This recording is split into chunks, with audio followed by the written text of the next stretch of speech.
SportsMap.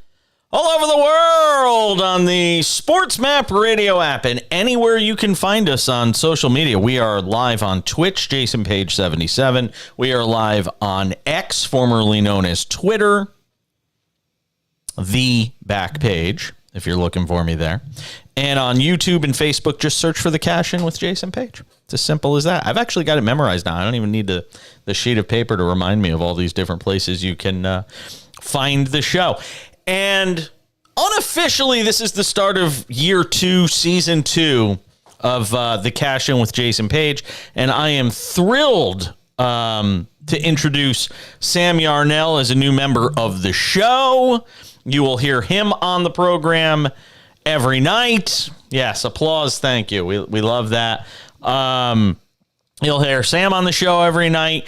One of the things I wanted to do when I launched the show was I really wanted to go heavy on fantasy sports, sports betting, pick'em games, all of that jazz. And as much as I enjoy doing it, and we usually do it in the second segment of each hour, I wanted to have somebody who was kind of dedicated to that and really sort of buried in that space. And Sam has certainly been doing that prior to joining us. So he will be doing that on this show Monday through Friday in the second segment of each hour. He'll be chiming in throughout the show. So the official welcome, Sam. Welcome to the Cash In family. It's great to be here, Jason. I've enjoyed all the time that we've already spent together, and I can't wait for what's ahead. Yeah, it's gonna be a lot of fun. But you know where it wasn't fun tonight, by the way? Not that this was what I was planning to start the show with, but if anybody's listened to the show for the first year, you know that I never stay on script. I never read what's on the prompter. The prompter's good. Just read the prompter. Never read the prompter. You know where it wasn't fun tonight? For anybody who bought tickets for the U.S. Open on Stadium Court. Because the first primetime match tonight was Venus Williams, who promptly lost 6-1, 6-1. What did they think was going to happen, putting a 43-year-old out on the court who's barely played this year because of injuries and is at the tail end of her career? Hey, let's give her Stadium Court at 43 years old in primetime. 6-1, 6-1. Bye. And I love Venus, and nobody cheered more for the story earlier this year. She beat like a top 25 player, and everybody went gaga. I was one of those people who went gaga. But Stadium Court, prime time, week 1 of the Open. You want to get people excited about the tournament, that's not how to do it. Then the second match is Carlos Alcaraz. I mean, who doesn't enjoy watching Carlos Alcaraz? That's all I'm going to say. Alcaraz is fantastic. He's great to watch. The 6th point of the match, his opponent rolls his ankle. And literally hobbles around for like another 7 games, and then he's like, call it quits. So if you bought tickets tonight for Stadium Court, wow, you want your money back. You really want your money back. Although a lot of the people, I've been to Stadium Court. You ever been to Stadium Court at the U.S. Open, Sam? No, of course not. I mean, I enjoy tennis, just not the biggest tennis guy. I'd rather go to the U.S. Open for golf, if you know what I mean, Jason. Yeah, no, I get it. You wouldn't be one of those people like yelling at Max Homa, right? Miss the putt! No. Pull it! Yeah, right. You wouldn't be that guy? Definitely. No, that's a spicy meatball. That's what I'd yell at Max Homa. Nice, but other than that, no. Okay. But yeah, no. I mean, I'll go see the US Open. No, but you got. There's certain things you have to do. Yeah, again, you're young, you got a lot of time.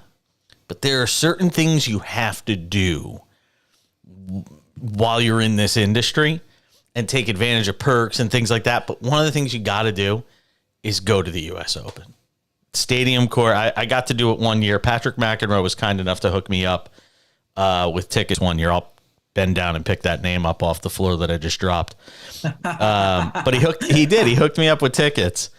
I actually went and watched him and his brother in a doubles match because they were in like the Legends bracket of they have like the U.S. Open has like the senior event too.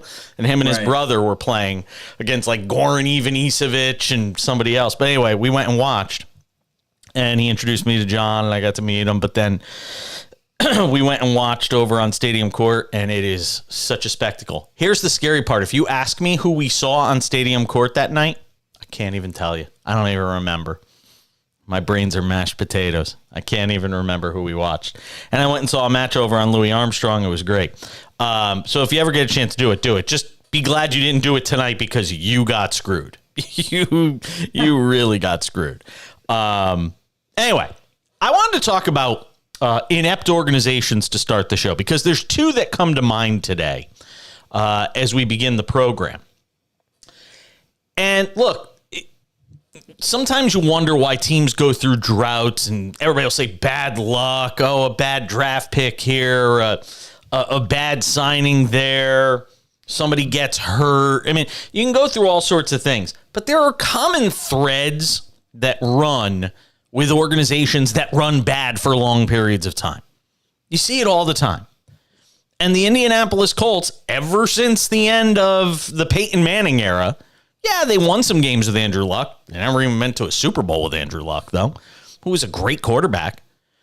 You look at the lack of success in that organization since Peyton Manning left.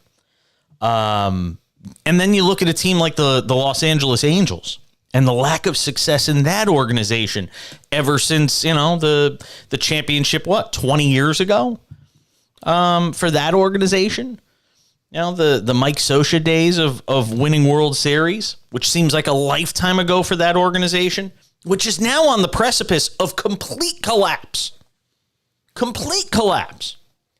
They let go of 5 guys they traded for at the trade deadline today.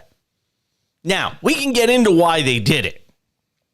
Because they're trying to get the salary, they're trying to get their team salary below the threshold so that they don't have to pay the luxury tax. And the guys they've gotten haven't worked out. They're obviously not going to make the playoffs again. Trout's hurt again. Ohtani's not pitching the rest of the year and all of next year probably. And now you're talking about an organization on the verge of complete collapse. And that's not hyperbolic. Because as one of my friends, Patrick Creighton, pointed out, who does a great job on sports radio in Houston, and has filled in for me once or twice here, you're talking about an organization that's on the verge of watching Ohtani walk because no person of sane mind watching the way this organization has operated, not just over the last few months, but over the last several years, would say, oh, yeah, that's the place I want to be to win a World Series. Yeah, he wants to stay on the West Coast, Ohtani, but there's other options on the West Coast. And if he's not going to be able to pitch, he's not going to get the money that he thought he was going to get anyway. And I think it opens up more possibilities for other organizations to get involved in the bidding. So he's done. But now you have to start to wonder, does Mike Trout ask out? I mean, looking at the way that Artie Moreno has basically driven this thing into the iceberg and watched it sink, the only thing that remains is whether Moreno will now decide, oh, you know what? I'm going to jump off before the ship sinks and sell the team. Because at this point, what is there to hang on to? Do you know how much value that organization's about to lose with the loss of Ohtani in the offseason? And they had every opportunity, and this is not hindsight being 2020. I said on this show repeatedly, and I know others said it too, they should have traded Ohtani. And I had people who were baseball experts who came on this show who disagreed with me. And you know what? They all look foolish right now. Because the team's in the toilet. He's going to leave. Trout might wind up leaving. And you're going to have an organization starting from basically zero that just gave up prospects at the deadline, some of them good. They don't know what they have in Joe Adele. And it's a nightmare. Then you have the Colts, who are another disaster, who couldn't figure out a way to get their franchise running back. You know what? For all the chaos around football surrounding running backs and not getting deals and not getting the money they want and all of this stuff, at the end of the day, every running back that was holding out might go somewhere. They all wound up in camp and with their respective teams. They figured out a way to get it done. Whether it was Jacobs in Vegas, whether it was Saquon Barkley with the Giants, teams figured out a way to get their guys in camp, get them on the roster, have them on the field for week 1. The only one that didn't is the one that's run by Jim Irsay. Need I say any more? Watch the way that organization has gone over the last 2 decades. And you can't be shocked. It's not an accident when organizations are bad for this long. It's not by happenstance. It's not by accident. And you're seeing it with a lot of other teams in sports, but these two in particular today came to mind just because of how badly things went off the rails for them today.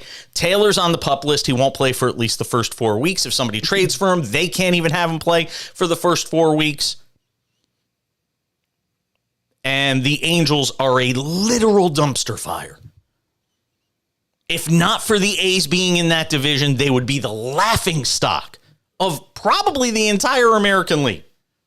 Because they could have gotten the moon and stars for Ohtani. And they're going to get a couple of what? Compensatory draft picks? We're just getting started on the show. The Prince of Picks, Sam Yarnell, will be up on the other side. Let him talk about all the sports betting and pick'ems and futures and all that fun stuff. 1-800-224-2004 is the number. 800-224-2004. I'll give you the text line on the other side. The cash in. We're just getting started on a Tuesday. Glad to have you with us.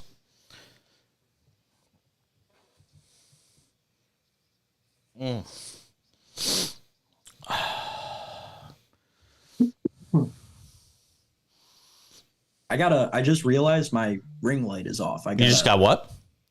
What's up? I just realized my ring light is off kilter. I got to get up and fix it. Give me 2 seconds. What do you mean off kilter?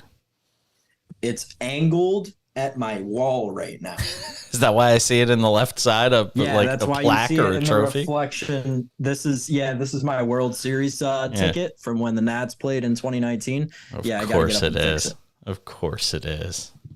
I'm a diehard bad baseball fan, Jason.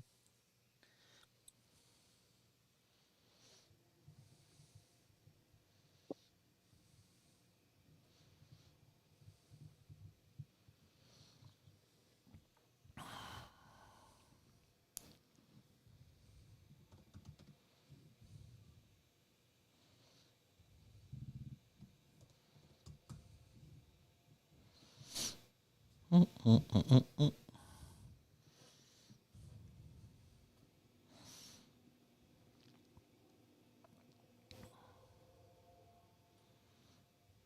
think I'm going to call an audible. Okay.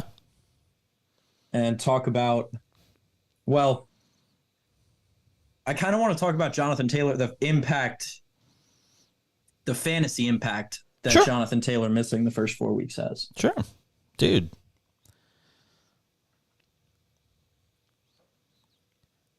Every segment on a radio show, here we go. Here's a Jasonism. Here we go. Jason Pageism. Every segment of a radio show has to do one of two things. And if it does both, then it's gold. It either has to inform or it has to entertain. If it does both, gold. If it does one, then it's passable and I can live with it.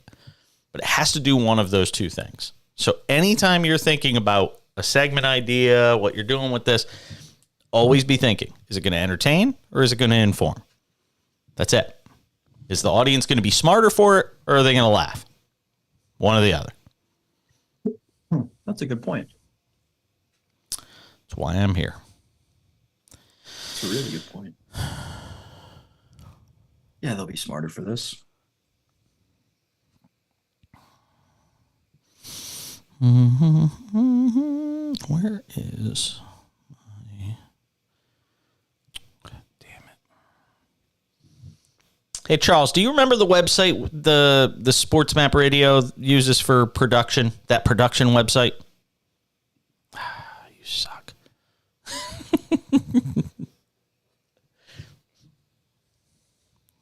See, and I forgot to introduce Charles. I got so thrown off I didn't introduce Charles. There we go.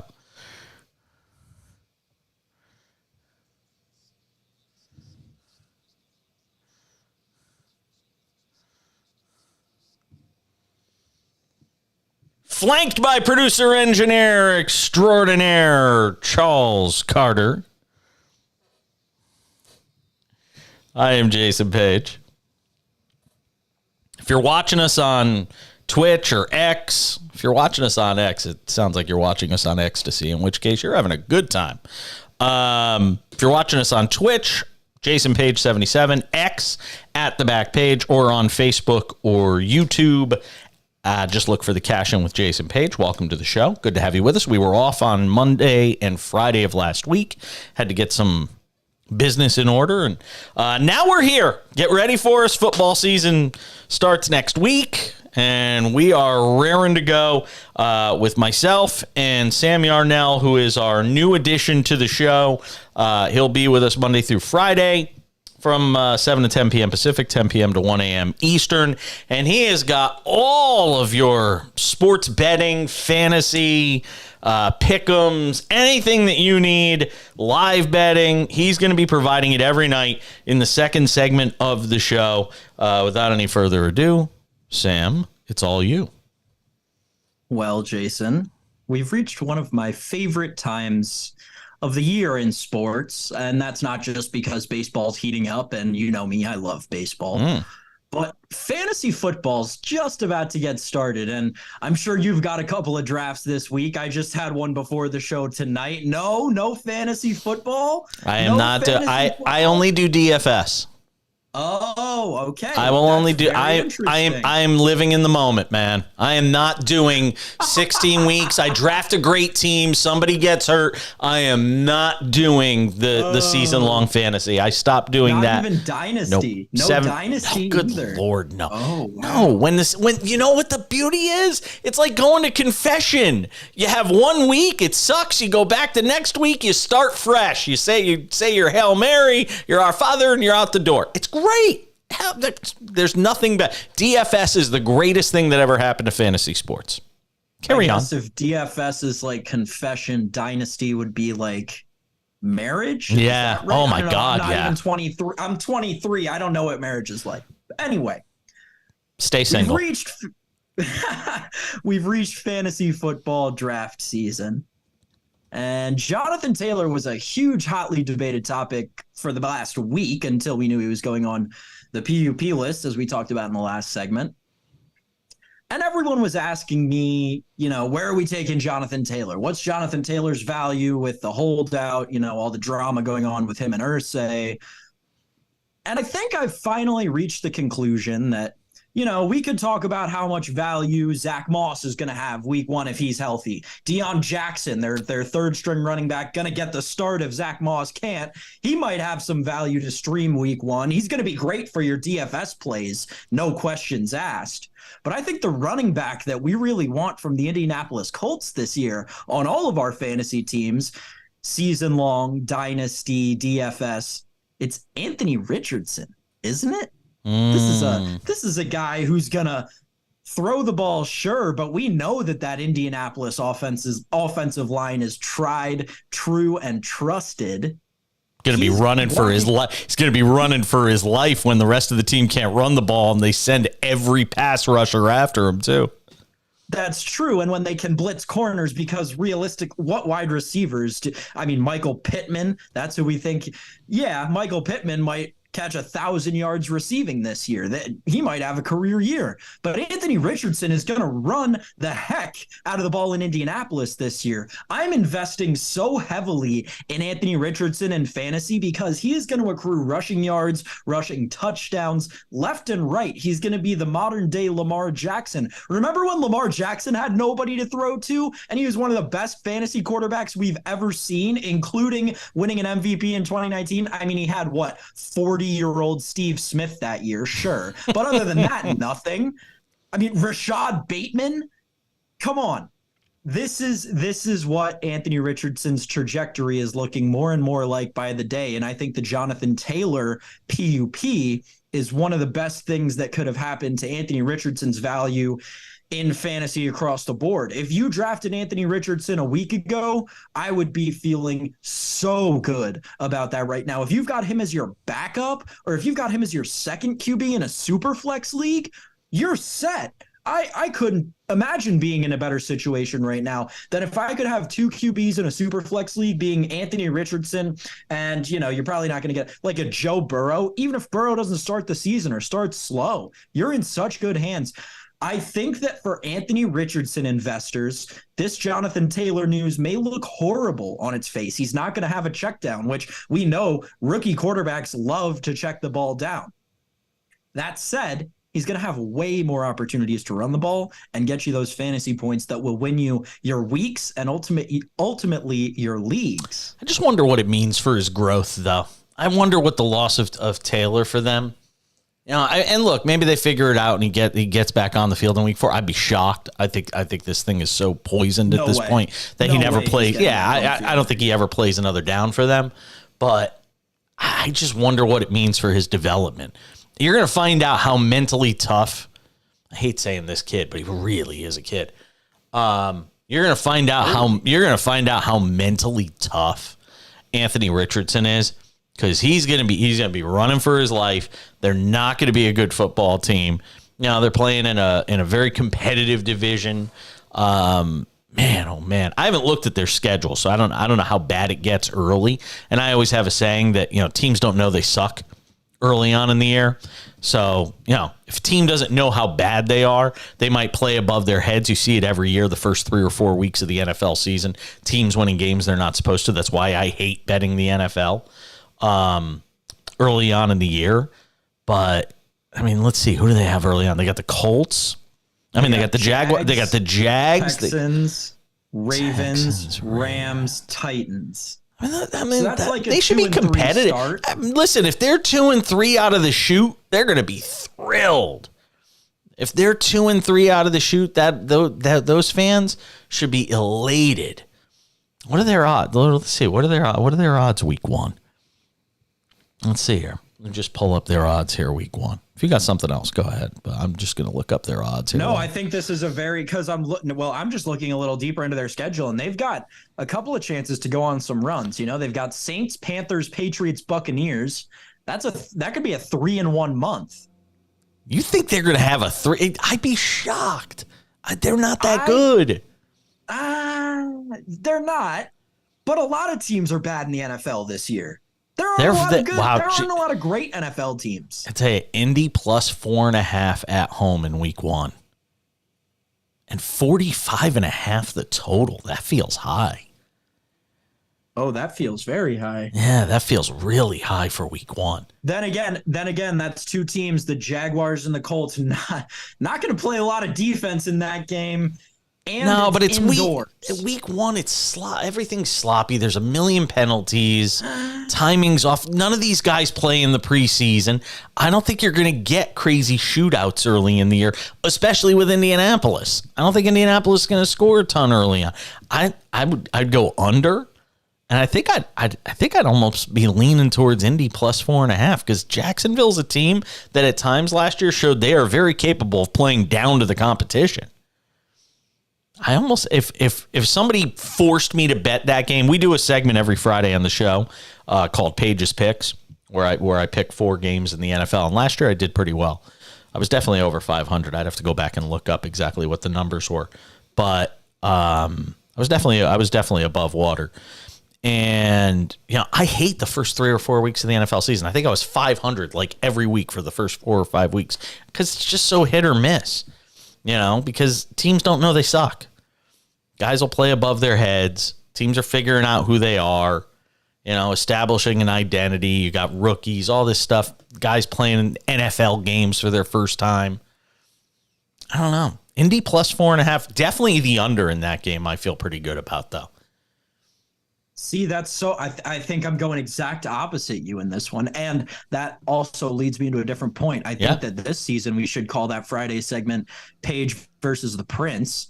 And then I think that's a great idea. I like that. That's actually pretty good. I think we can do that. I think I'm laying the 4.5 with Jacksonville in this one. I really I'm high on the Jags this year. I think Trent T. Law with that new set of weapons, Calvin Ridley off the suspension. Yeah. I don't want to be the one drinking the training camp Kool-Aid, but he's looked really good in every video I've seen of him in camp. I might lay the 4.5 with the Jags in this one. That's an interesting game, though. The entire AFC South is just a dumpster fire this year. Yeah, I'd agree with that. I would agree with that. Hey, Charles, tell the caller to hold because we're up against, obviously, the break here. And tell him we'll get him on the other side. The phone number, if you want to be a part of the show, 800-224-2004, 800-224-2004. You can text in as well. The text line is open. It is an exclusive text line for this show. It's the Cash In text line. 888-670-8549. 888-670-8549. We'll come back. Got to talk about Ronald Acuna and fan safety next.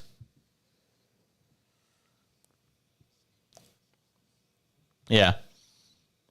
Get in on the Mariners while you can. They're plus 186, trailing the Athletics 3-0 in the bottom of the third. What were you saying, Charles? No, the caller that was on. Yeah. He was from somebody from Jackson, Florida, or whatever. Yeah. Had a question about the Jack. He wants to go on, whatever. I put the phone down. So I'm telling you that he's on the phone, whatever. As soon as I pick up the phone, he says, "You're the worst caller," and I'm going to put on blackface. Oh, okay. So it was a setup call. Okay. Yeah. Okay. Call back. All right. Well, obviously he won't get on that. 814-5615. 814. Yeah, we've had a crank caller surrounding Jacksonville once before, so that doesn't surprise me.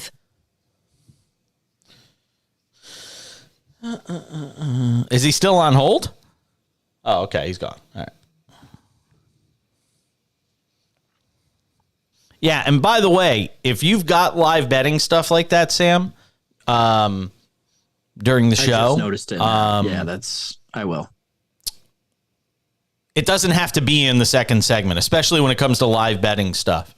Like, just boom, okay. pop in. Like, I'll just look at you and go. And if you've got something like that live bet on the merit, boom, hit it.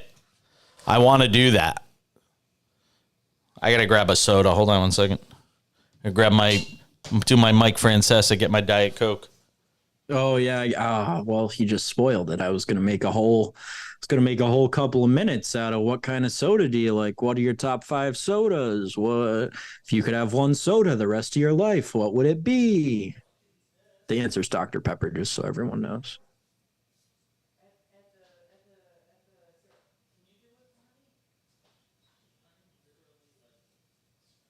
Oh, Hunter Green and Logan Webb tomorrow. The total's 8. Give me that under.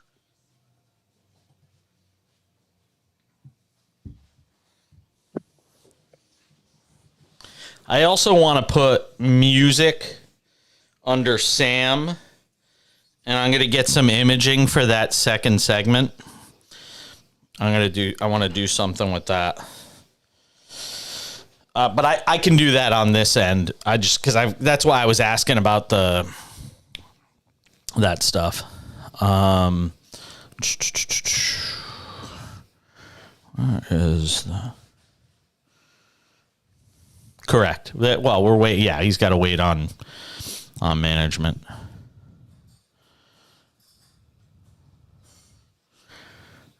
Yeah, I'm excited to actually be able to talk to Charles. What'd you say, Sam? I'm excited to actually be able to talk to Charles. Yeah. Yeah, it'll be a lot better when we could all talk.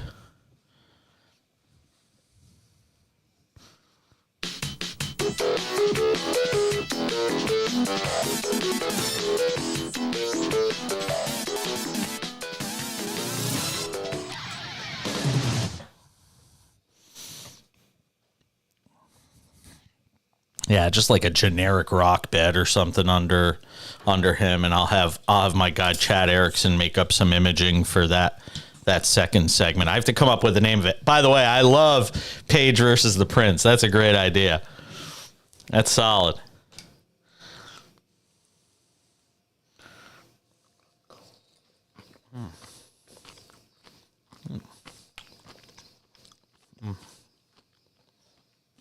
What did you say? I can't hear you. Oh, now I hear you. Sorry. Yeah. I got it. Yeah, cool. All right. I was testing to make...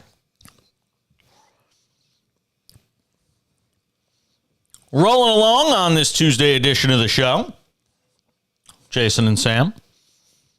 Charles Carter, producer, engineer extraordinaire. We're all hanging out, having a good old time. Oh, is there another match at the U.S. Open? Did they actually put like a third match out there? Oh, no, they couldn't. No, this is on a different court. Yeah, it's on Louis Armstrong, I think. Do live betting on tennis, Sam. That would impress me. If you could give me some live betting on tennis, that would then you wouldn't just be the prince of picks, you would be the king of picks.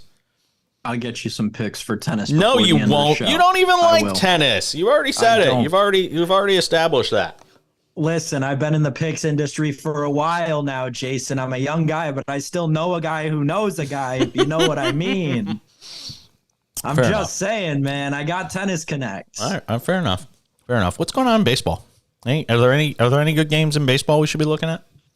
I just got on the Mariners because they're the hottest team in baseball right now, owning that AL West they are incredible. lead alone. And the FanDuel Sportsbook right now is giving out the Mariners plus 235 on the money line. They're losing 3-0 to the Athletics, bottom of the third in Seattle in that one.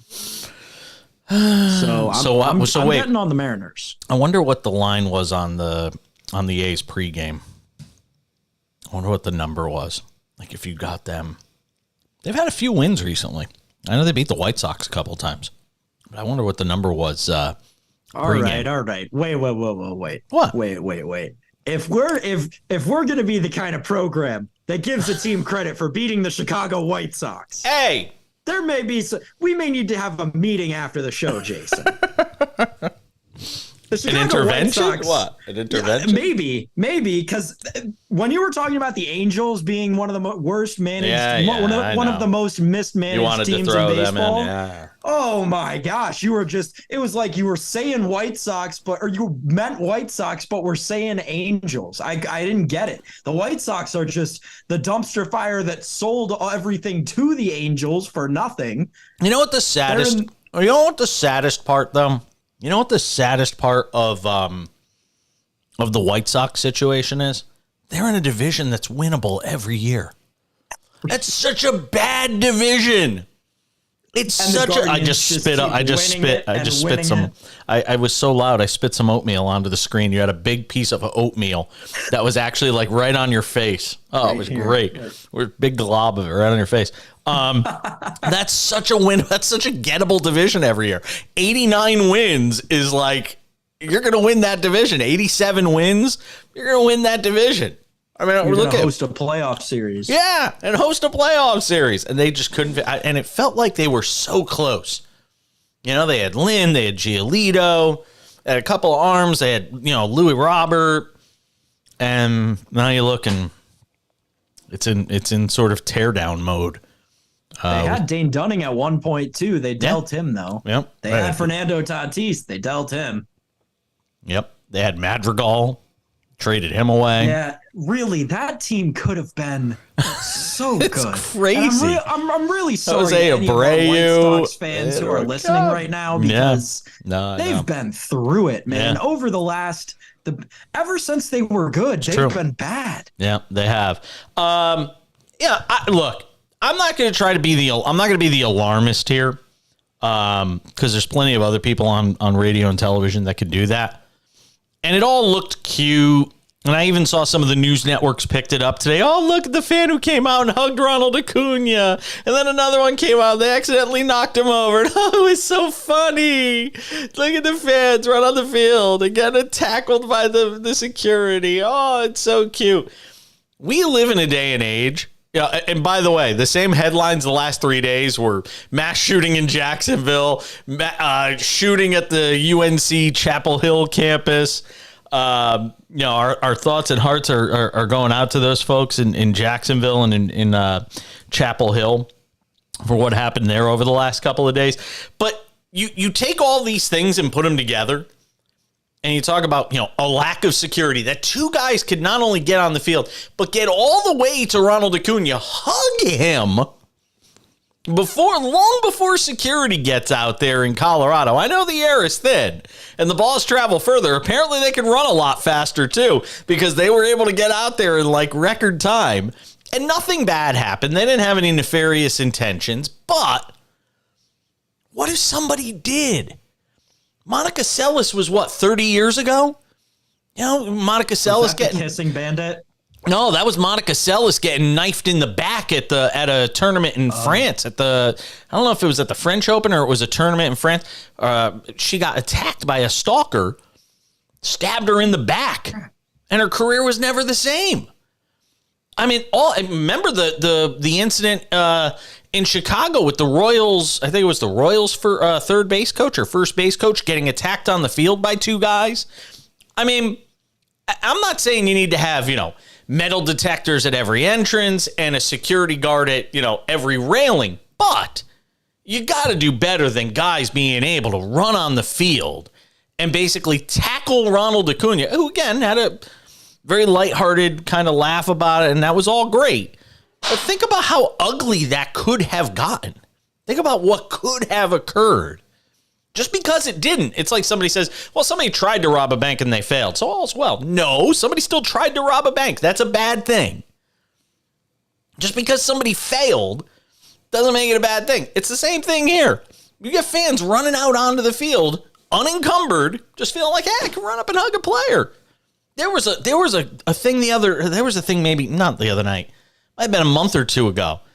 There's like 3,000 people in Oakland at the Coliseum out there.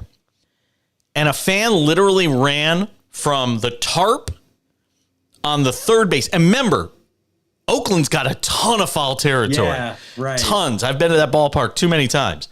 Tons of foul territory. A fan ran from the third base tarp or the first base tarp all the way across the field. Nobody touched him. He just ran across and straight into the seats and right out the door. Go. Like, I mean, how does that happen? You watch what happens, in the NBA, if anybody even gets near the court, security's dragging their asses out. And you've got guys just running on the field hugging Ronald Acuna.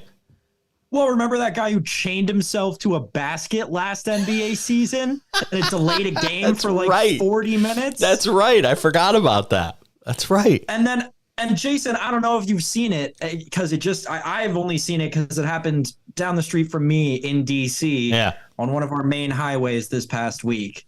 But people are now, it's become a new fad to sit across the highway, get 10 or 12 people and sit across the highway. This is a thing? Make all the traffic stop. Wait, this is a thing? It's a huge thing.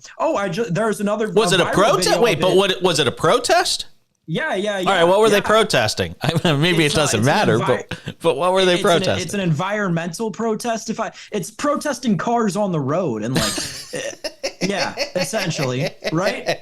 And there was just one in Nevada. The video of it was crazy. Of the Nevada Ranger running over their signs and kind of barreling through their line. So let me tell you something. Producer engineer Charles is running somebody over Charles, you're running somebody over if that happens, right? If people are just laying out in the street, yeah. Will I have the right to pass? I mean, absolutely. That just doesn't sound very. See, Charles is running them over. And you know what? There's a small part of me that says I don't think I'd blame him. I actually was on a highway once.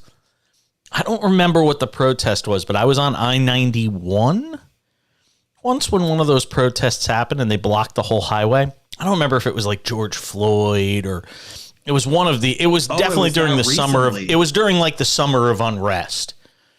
Got it. And it was in Connecticut and they literally people just blocked up a whole highway. I don't know. Dave in Connecticut might remember when it was. I don't remember what it was, but stuff. Yeah. But what my point is, Jason, the crazies are out. Whether it's sporting events or highways, the crazies are out now. It's become a new thing in the last couple of years. People they've decided they can express themselves this way at these huge public forums. Yeah. I don't get it, man. No, but you know what? There's been stuff like that been going on for years. Streakers that run across with, signs and things like that to get their point across. I mean, there has been stuff like that. There's been stuff like that going on for a while. Lolita the Kissing Bandit. Of course, Lolita the Kissing Bandit is very famous. I think she's still alive too, if I'm not mistaken. Oh, Morgana the Kissing Bandit. That's who it was. Right, It was right. Morgana, not Lolita. Lolita, you're just, what were you watching a porno or something? No, you know who right. Lolita is? I got Jim Irsay on my mind. Lolita is the whale that Jim Irsay tried to fly from SeaWorld all the way to Seattle. That's who Lolita is. Well, you got all the Jonathan Taylor talk. you know what? The porn star thing got me thinking. We got to talk about DeAndre Ayton on the other side. DeAndre Ayton and the porn star on the other side. Oh, you know it's going to be fun. That's next.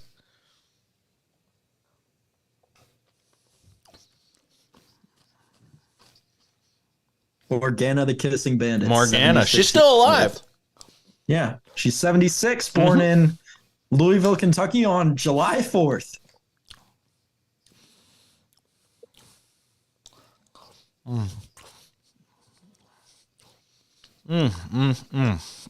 Oh, this is good. Is that a parfait? Would this classify as a parfait that you made me?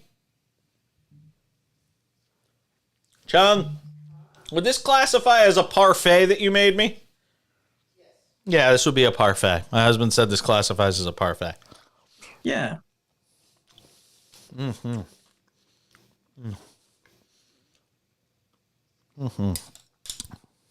Yeah, I want something relatively healthy. I was going to eat this late. Yeah, I had Taco Bell before the show. It's okay. I golfed today. I walked. You what? I golfed today and I walked. So I earned my Taco What did you Bell. shoot? We only played 9. I shot a 42. I shot 89 a week and a half ago Nice. Nice. with a birdie. The golf out there must be awesome. We'll have you out here. Oh, Once we get shit settled out here a little bit, like we're just getting furniture and stuff like that. We'll have you out here. We'll play some golf. Hell yeah. Hell yeah. It's the best. This is the best. Maybe you know when we'll try to get you out here. Maybe.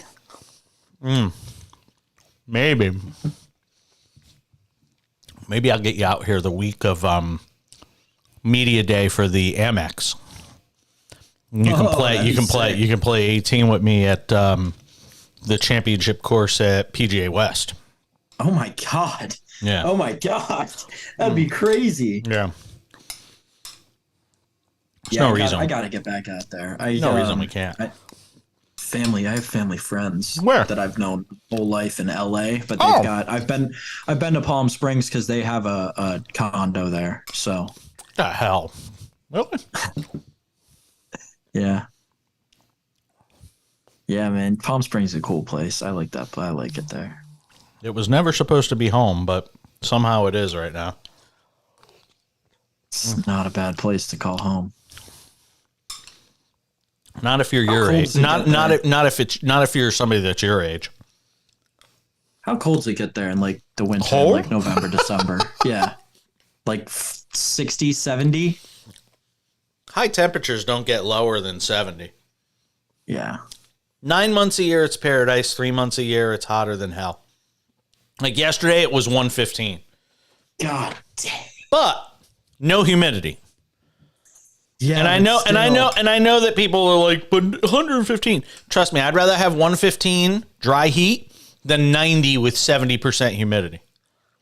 Yeah. Yeah. I've done them both.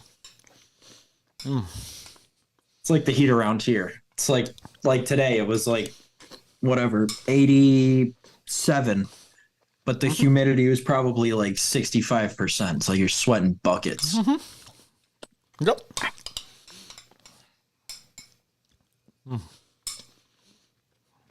Some oats. Yogurt. Some fruit. A little syrup. Good.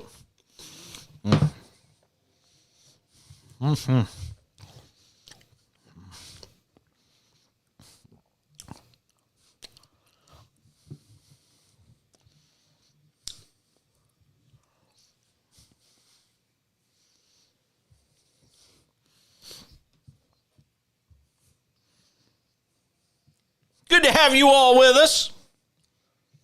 SportsMap Radio, SportsMap Radio app, all of our visual platforms as well. I am Jason Page, producer engineer Charles Carter, manning things in Houston. We got 3 different time zones represented, as a matter of fact. I am on West Coast, California, Pacific, the best coast. West Coast is the best coast. Charles, say it like that. Wow. I just got the womp. Charles is in the central time zone in Houston, where it's swampy, where swamp ass doesn't even begin to describe it, because it's probably 90 with 85% humidity. Right, Charles? Right? Am I right? Charles, no reply. Come on, Charles. No? Nothing, Charles? You give me nothing? We might have gone to the bathroom. And then we've got Sam Yarnell, our new member of the show, who is in Virginia, just outside D.C. What was the temperature there today? It's currently, Jason, 75. Not currently. I don't care what it is at 10:46 at night. I want to know what it is during the day. All right. When I was golfing earlier, it was a little warm. It was like mid-80s. I think it was like 85, 86. That's not warm. Warm is, look at what the temperature was for me today. Oh my gosh. For those of you listening and not on one of our visual platforms, it says 105 degrees Fahrenheit. That's now. That's currently at 7:46 p.m. local time. Mm-hmm. The high today was 116 degrees. You got a future in weather. You could be a weatherman. It was 116 today, but only 18% humidity, so it only feels like 103. I'm sorry. Right now it only feels like 103. Only? Good news is we've only got a couple more days of it. By Friday, it's down to 100. Down to 100. We got one more month of it, and then we got 8.5 months of paradise here. That's why we do it. We look, for 3 months, no matter where you live in the country, you got 3 months of crap weather. You live in the Northeast, you get, a few months of cold and snow. You live in the South, you get your rainy season, hot, humid, all that stuff. Everywhere you live, you're going to get 3 months of something you don't really like, unless you're in San Diego. San Diego is probably the exception to the rule.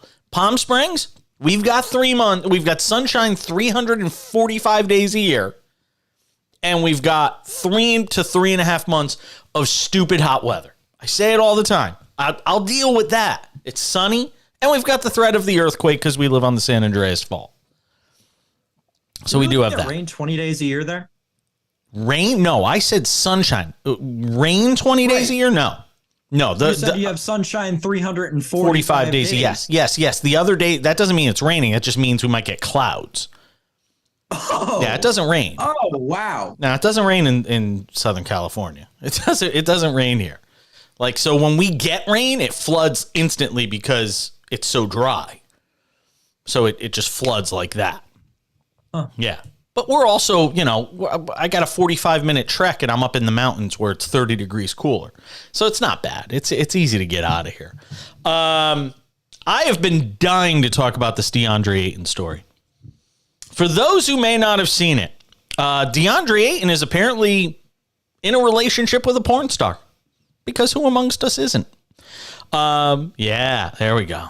Wah, wah, wah. There you go, Charles. I like it. See, this is when I wish Sam could hear the music. So we got a little porn music now. Wah, wah, wah. Yep. Just imagine it, Sam. Imagine some like 80s porn music. So DeAndre Ayton is apparently dating this social media celebrity who's also done some porn. And he's getting some grief because apparently he was seen like brushing her hair. And I guess some people thought that like emasculated him some way, somehow. An old friend of mine, Colin Coward, I'll pick up the name off the floor that I just dropped. Colin used to have an old saying, date the stripper, don't marry the stripper. You want to date the stripper? That's fine. You just don't marry the stripper. Don't bring them home to mom and dad, that sort of thing. So if this is just kind of a casual, fun thing for DeAndre, and hey, man, have at it. But you start thinking about something more than casual with a porn star,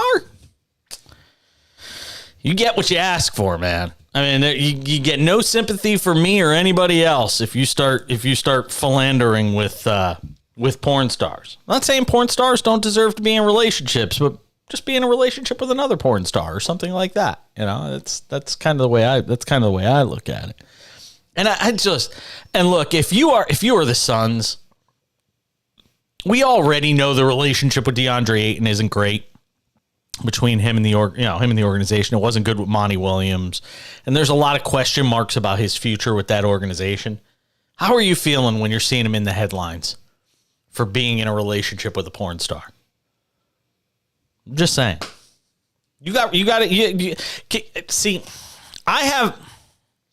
All right, I don't know how to. My audience does not want to hear this story. My audience definitely does not want to hear this story, but there is a particular, everybody knows I'm gay, obviously.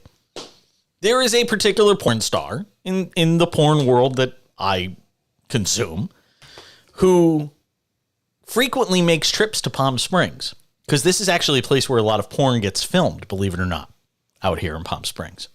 I know, you wouldn't have thought it. Thank you, Charles. It's true. And one night I was out at a bar in downtown Palm Springs, and this porn star was literally 5 to 6 feet from me, like a makeable putt away from me. And my friends were like jabbing me. They're like, "Go say hi. Like, this is somebody you've seen on yeah." But it's like, what do you say if you walk up to a porn star? This is the problem. If you see your favorite porn star in public, what do you walk up to them and say? "I love your work." It's not like they're, doing charity. They're literally having sex on video for a living. How do you start that conversation? So I'll ask you, Sam, because nobody wants to hear me talk about this particular porn star whose name I will not say, because then people are going to go look him up and it's just going to be a disaster. If you saw your favorite porn star, would you approach them? All right, so I got a couple of things here. I would first like to lead off with something that some people may not know, but recently porn became illegal in certain states. It did? Virginia actually happens to be one of those. Wait a minute. Porn is illegal where you are? Yeah, so like no one here can watch it. At least yeah. You're kidding me. I never knew this. About it. No, there are a bunch of articles about it. I gotta look this up. The Virginia governor passed some bill, and apparently now whenever you try to look up any porn website in Virginia, it just blocks you. Yeah. No, you have to prove you're at least 18. That's all. It's just verification, age verification. Right.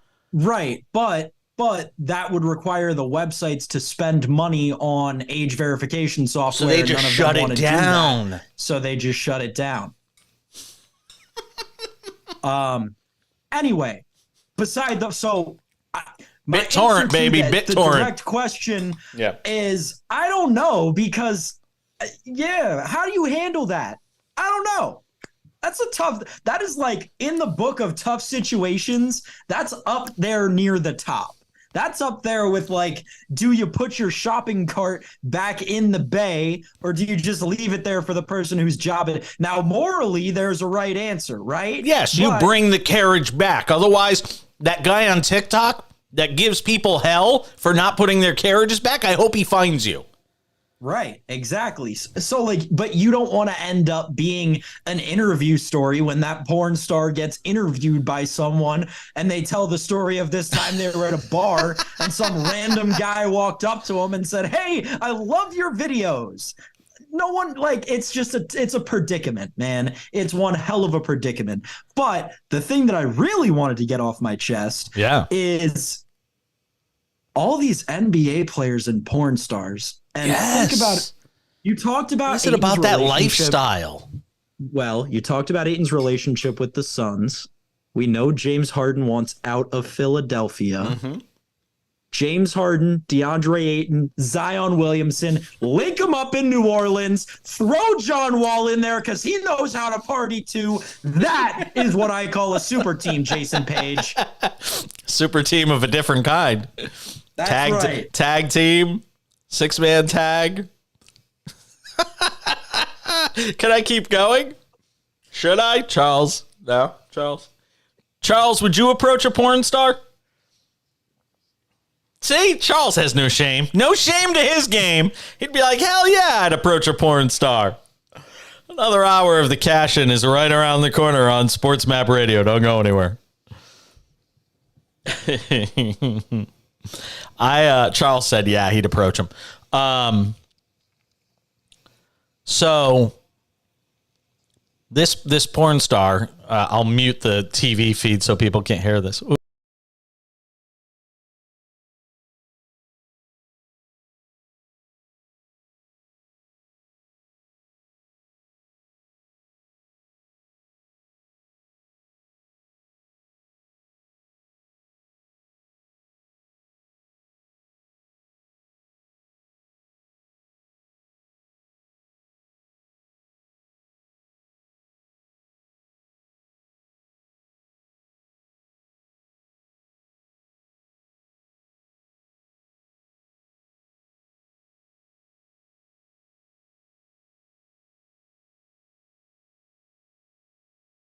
Like going into that interaction, you would both know that your relationship with each other was so much more intimate than your relationship with Jimmy Carter or whatever, whoever.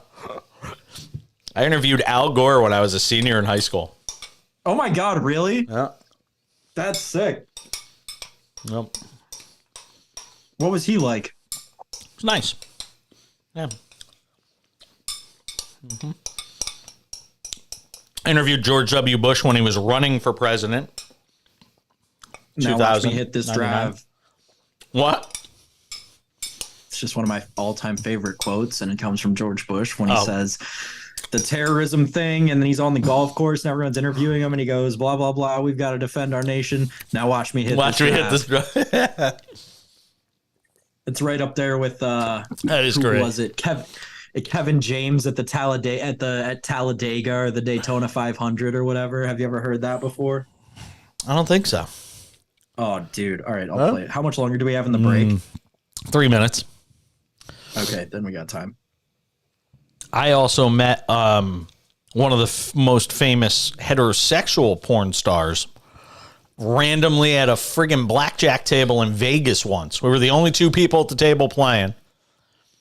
James Dean, Deen, James Dean. I've heard the name before. He does a lot of POV porn, I banged your mom, that sort of thing. No, that's what it is. Like banging your mom porn sort of thing. That's his thing. Yeah.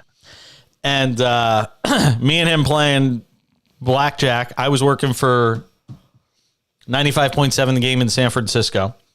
I'm sitting at the table and we get to talking a little bit, and he goes, so what do you do for a living? And I'm like, I'm a sports radio host. I think I'm hot shit. I'm me and one other guy at the table. I've got to be the most famous one. I mean, come on.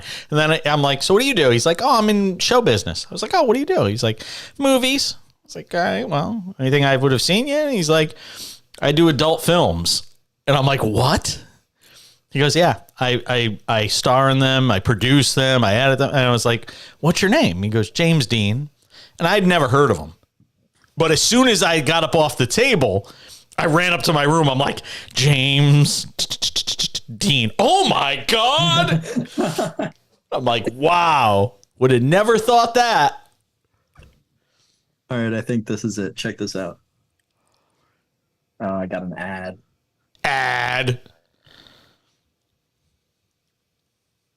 Race fans, for the most famous words in motorsports, the star of Universal Pictures movie, I now pronounce you Chuck and Larry, Kevin James. I just got 3 things to say. God bless our troops. God bless America. And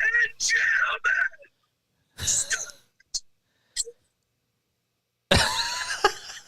Yeah. Absolutely hilarious. What'd you say, Charles? I'm sorry. Yeah. Well, no, I want the stuff about me talking about crappy organizations in the first segment. Got my tennis bets. Yeah. What'd you say, Sam? I got my tennis bets. All right, hold on. Another hour of the show starts right now on SportsMap Radio and the SportsMap Radio app. I am Jason Page, flanked by producer engineer extraordinaire Charles Carter. He's in Houston. CC. Sam Yarnell, the Prince of Picks, hanging out with us every night starting tonight. I no longer am doing this sojourn alone. Not that I was ever alone. We always had different producers and engineers on the show. But as far as like another voice, a second voice on the show. So Charles is in Houston, and Sam will be with us every night. So he's in Virginia. Charles is in Houston, and I'm in Palm Springs. We are the we are the modern day dysfunctional radio show. Everybody's in someplace different. Nobody works in a studio together anymore. This is the way it is. Right? It's true. It's true. It's like the Mandalorian says, this is the way. This is the way. One other thing to finish on the porn front, by the way.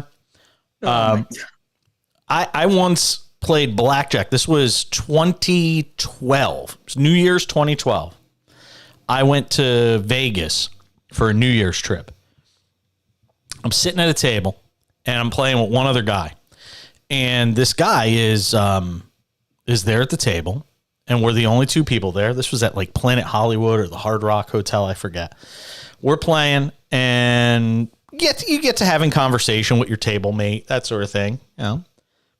He's like, "Oh, what do you do?" I'm like, "Oh, I work in sports media. I'm a radio talk show host. I was hosting in San Francisco at the time, 95.7 The Game in San Francisco."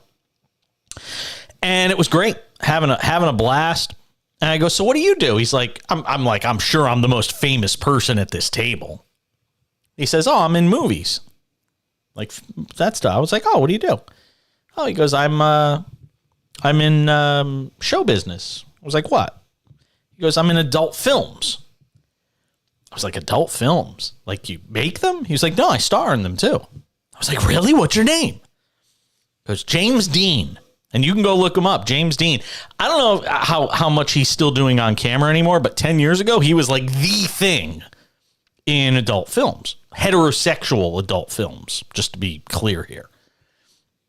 So, of course, the first thing you do after you meet a porn star and you get up off the table is to go up to your room and say, "All right, I got to see who this guy is." And then you instantly find out he is like the king of, POV, I had sex with your mom porn. That was it. And I was like, wow. Like, so that's what he does. And then and then you see what it is he's working with, and you're like, wow, that's impressive. Okay. I could see why he does what he does for a living. And he's not a big guy. Like he's he's kind of scrawny. And you're just like, wow, that's what this dude does for a living. I've said this before. We actually had a promo running on the network of Brian McDonald, who's produced this show at times, and me talking about it. If I had if you turn on like OnlyFans and you see what some of these people are working with, so to speak, if I had what some of these people were working with, I would do OnlyFans in 5 seconds. I would drop it. I would do porn for 10 years, make a ton of money, and just retire. And just be done with it. Huh? Charles? Absolutely. Would you do it, Charles? Why not? Oh, come on. What, no face? Charles says he would do the no face thing. No, you're gonna wear a mask? You're gonna wear you can be like a furry? Like wear a dog, like a dog mask or something?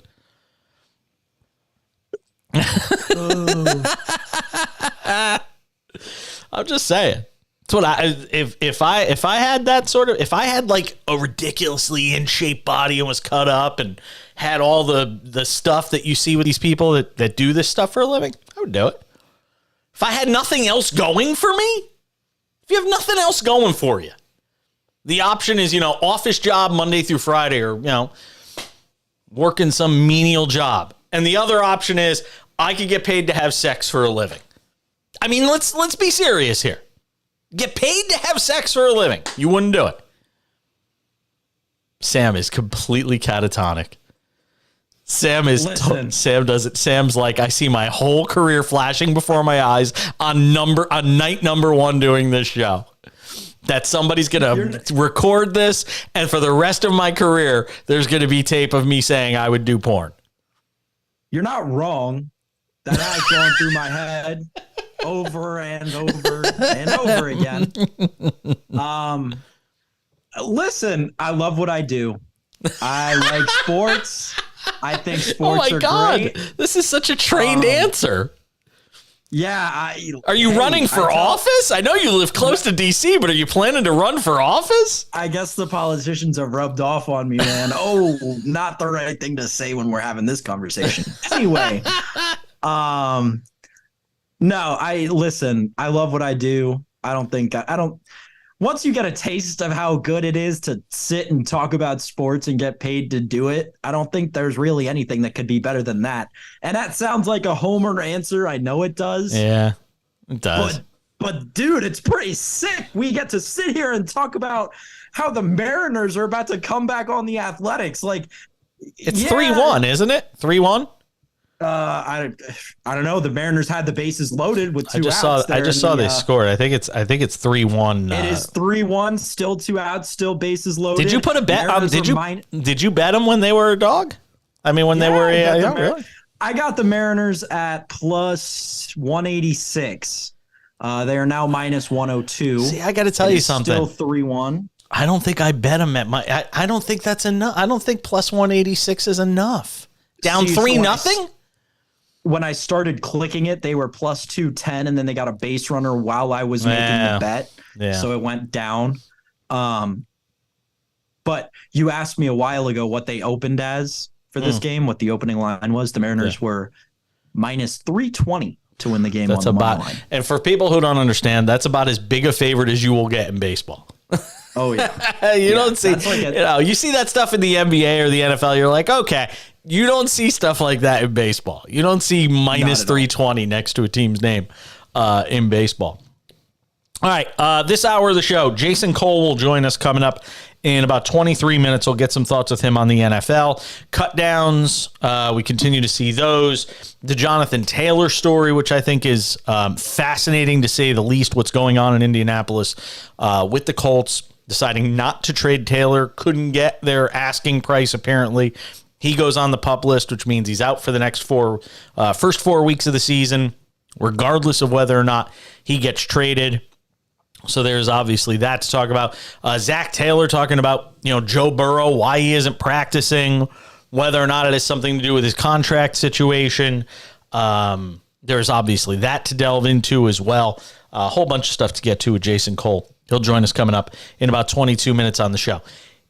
Look, we have not, throughout this NFL preseason, on this show, we have not spent a ton of time talking about Aaron Rodgers. One, I won't even watch Hard Knocks because I think it's propaganda. I do. I think it is like CTV, like Chinese propaganda. Like it is state-run TV. Yeah, you're not going to get all the bad stuff about Aaron Rodgers and all that. You're just not going to get that. So I can't immerse myself or invest what little time I have on a day-to-day basis. I can't invest my time watching Hard Knocks. I just can't. This is the same Robert Saleh who last year, after the first few weeks of the season, told everybody, "I'm taking receipts. I'm taking receipts because when we're good, we're gonna be giving receipts." And then the team was a dumpster fire by the end of last year. Namely because of the way they handled their starting quarterback situation. So now I can't take the Jets seriously. I just can't. Not that I was ever really able to take them seriously, but I really can't take them seriously now. But there are people that are suggesting that all the conversations surrounding Aaron Rodgers, that it's just been too much, that it's been overkill, that it's been overboard. And I'm not sure, and I'm kind of stuck in the middle on it. I don't know if I think it is too much or not. Does it feel like it's been too much where you are, Sam? From where you're sitting? I don't feel like it. Maybe just because I've refused to talk about it ad nauseum. I don't think it's that bad. I don't think it's been that bad. So for those of you who have never heard me on the Cash In before, or who may not know this and have heard me before, I went to school in New York. I went to school on Long Island. And throughout my time there, obviously, encountered numerous Jets fans, diehard Jets fans, Jet fans who didn't care about the Jets. The Jets used to have training camp at Hofstra, which is where I went to college. I think that my view of the entire situation is a little tainted, Jason, because of that, because I surround myself with so many New York-centered people in my life. That said, dude, it's out of control. It's out of control. Like, what? He's more popular than Oprah right now. Like, what are we doing? Seriously, people just totally forgot like that this dude is 40 years old, hasn't had a season where he's led a team to the Super Bowl since what was that, 2009, 2010, whatever it was. Hasn't gotten past the conference championship game in over a decade. Yeah, but how much of that is him versus how much of that was what they put around him in that organization? Which kind of gets us which kind of gets us to a point about an article from Peter Bukowski, who's been a longtime Packers insider, who actually had something interesting to say about that. I want to get to that coming up. Also, the latest sports betting news, odds, tips, live bets with Sam Yarnell. That's coming up on the other side with our Prince of Picks. Hour number 2 of the Cash In. Glad to have you with us on this Tuesday night at SportsMap Radio. Yeah, we were up against it there. Sorry, Sam. No, you're good. You're good. You're so good. I appreciate you handling it that way. It'll be easier once I can hear Charles and get the counts. And yeah, but even the music only comes on 30 seconds before the break. It's like you have to look at a clock. Like you have to just train yourself to look at a clock and see it. Like, oh, if it's 10 and I go to you, you've got to be quick because you only got 2 minutes in that spot. Like I said, the breaks are at 12, 26, 41, and 55:50. I'm gonna text these to you just so you have them for now, and then I'll get you a full clock. 12 breaks are at 12. I got my notepad. I was just gonna text it to you. 12, 26. Yeah, do it. Text it, but I'm just a righty. I learn things by writing them. So.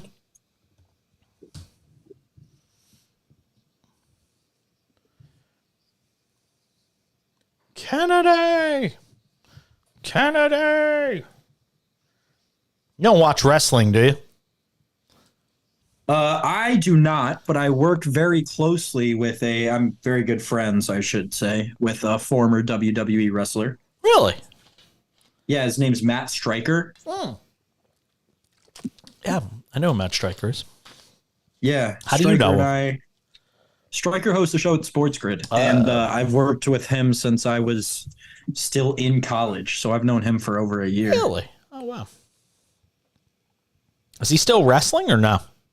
No, he quit wrestling and went back to teaching. Oh, wow. Like that was his whole thing when he was a wrestler, was that he was a guy, because he was a converted teacher, right? Who just started wrestling, but he actually was that. Oh, wow. It wasn't just an act. So he went back to that after he quit wrestling. It's nice that he had a fallback. 3-1 going to the bottom of the 5th. We'll take that.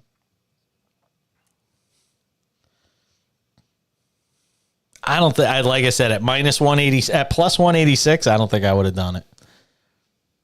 I know it changed on you last second. Yeah. I wanted 2-1. So, and I didn't put anything major on it. I'm going to talk this, actually, that reminds me, I'm going to pull this up on this screen. I'm going to talk this segment about a system I've been playing lately.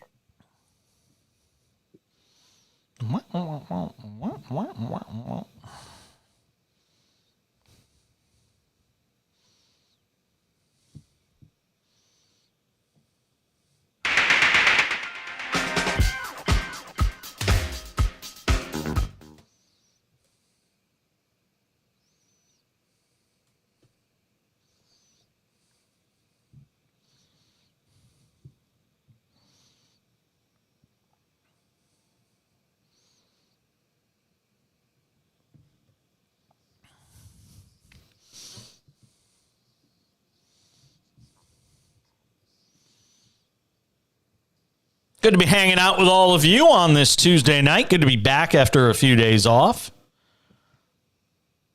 That's it. No more off days. No more off days. The NFL season is here. So that means we will be here. At least one of us will every day. I got all the time. I got all the time off I possibly could during this summer to sort of recharge the battery and take care of some business related stuff to the show because, as we all know, the world is a business, Mr. Beal. It has been since man crawled out of the slime. It's very true. It's very true. But now we're back.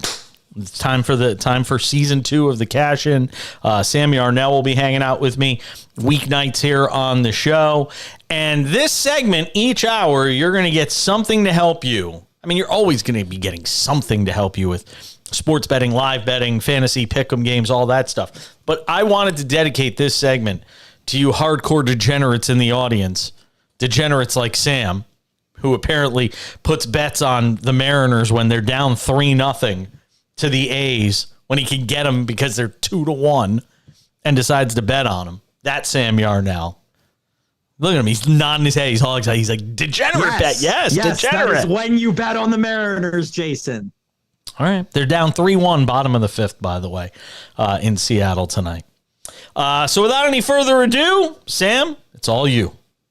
So here's how I kind of want to do this. I think that the best way to use these 3 wonderful hours and these 3 wonderful betting segments that we're going to have every show are to kind of go through in the first hour some piece of news and how it affects the betting or the fantasy market, which is what we did with the Jonathan Taylor and how it relates to Anthony Richardson and his fantasy value in the backfield in Indianapolis in the first hour. In the second hour, I think the best thing to do at about 11:15 every night on the East Coast is to look at what live opportunities we have, because I think there are some pretty juicy ones if you look around the board in Major League Baseball right now. We got a 5-0 game in San Francisco between the Reds and the Giants. Total is currently 6.5 with 2 outs in the bottom of the 6th. I love live totals. I love live betting totals in baseball. Runs. Yeah. Give me that. I don't care what kind of juice I have to pay. And as I said that, the total's been locked. So we'll see if we get a run or if we go to the next inning there. Elsewhere, not a whole lot going on this fine evening. We've got 3 other games. We talked ad nauseum about the Athletics and the Mariners. I think the Mariners are still in a great spot if you want to get involved. Plus 120 over on the FanDuel Sportsbook right now. Runner on first, nobody out, bottom of the 5th. The Braves and Rockies just finished up. Braves are going to win that one 3-1. No parlay buster tonight out in Colorado. I really, Jason, thought coming into tonight that was going to be the parlay buster. And then, the Dodgers they're walking all over the Diamondbacks, Kershaw on the bump. And dude, do you know that Giants game is a no-no going? Since he has no hits. No, wow. That's a no. Right. That's a no-no going to the top of the 7th right now. They are 3. Yeah, they're 9 outs away from a no-hitter. FanDuel's hanging it. This is rare. We hardly ever see this. I'm so glad that you made me aware of that, Jason. I've only seen this, I think, once before in all the time I've been betting, not very long. But if you go in that game, plus 550, San Francisco Giants to throw a no-hitter versus the Cincinnati Reds, 29th August. Plus 550. It's the bottom of the 6th. Well, we're going top 7 right now. So you need 9 more. You need 9 more. You need 9 more outs. Cobb has thrown. I just want to see what his pitch count is. He's at 82 pitches. He's got a shot.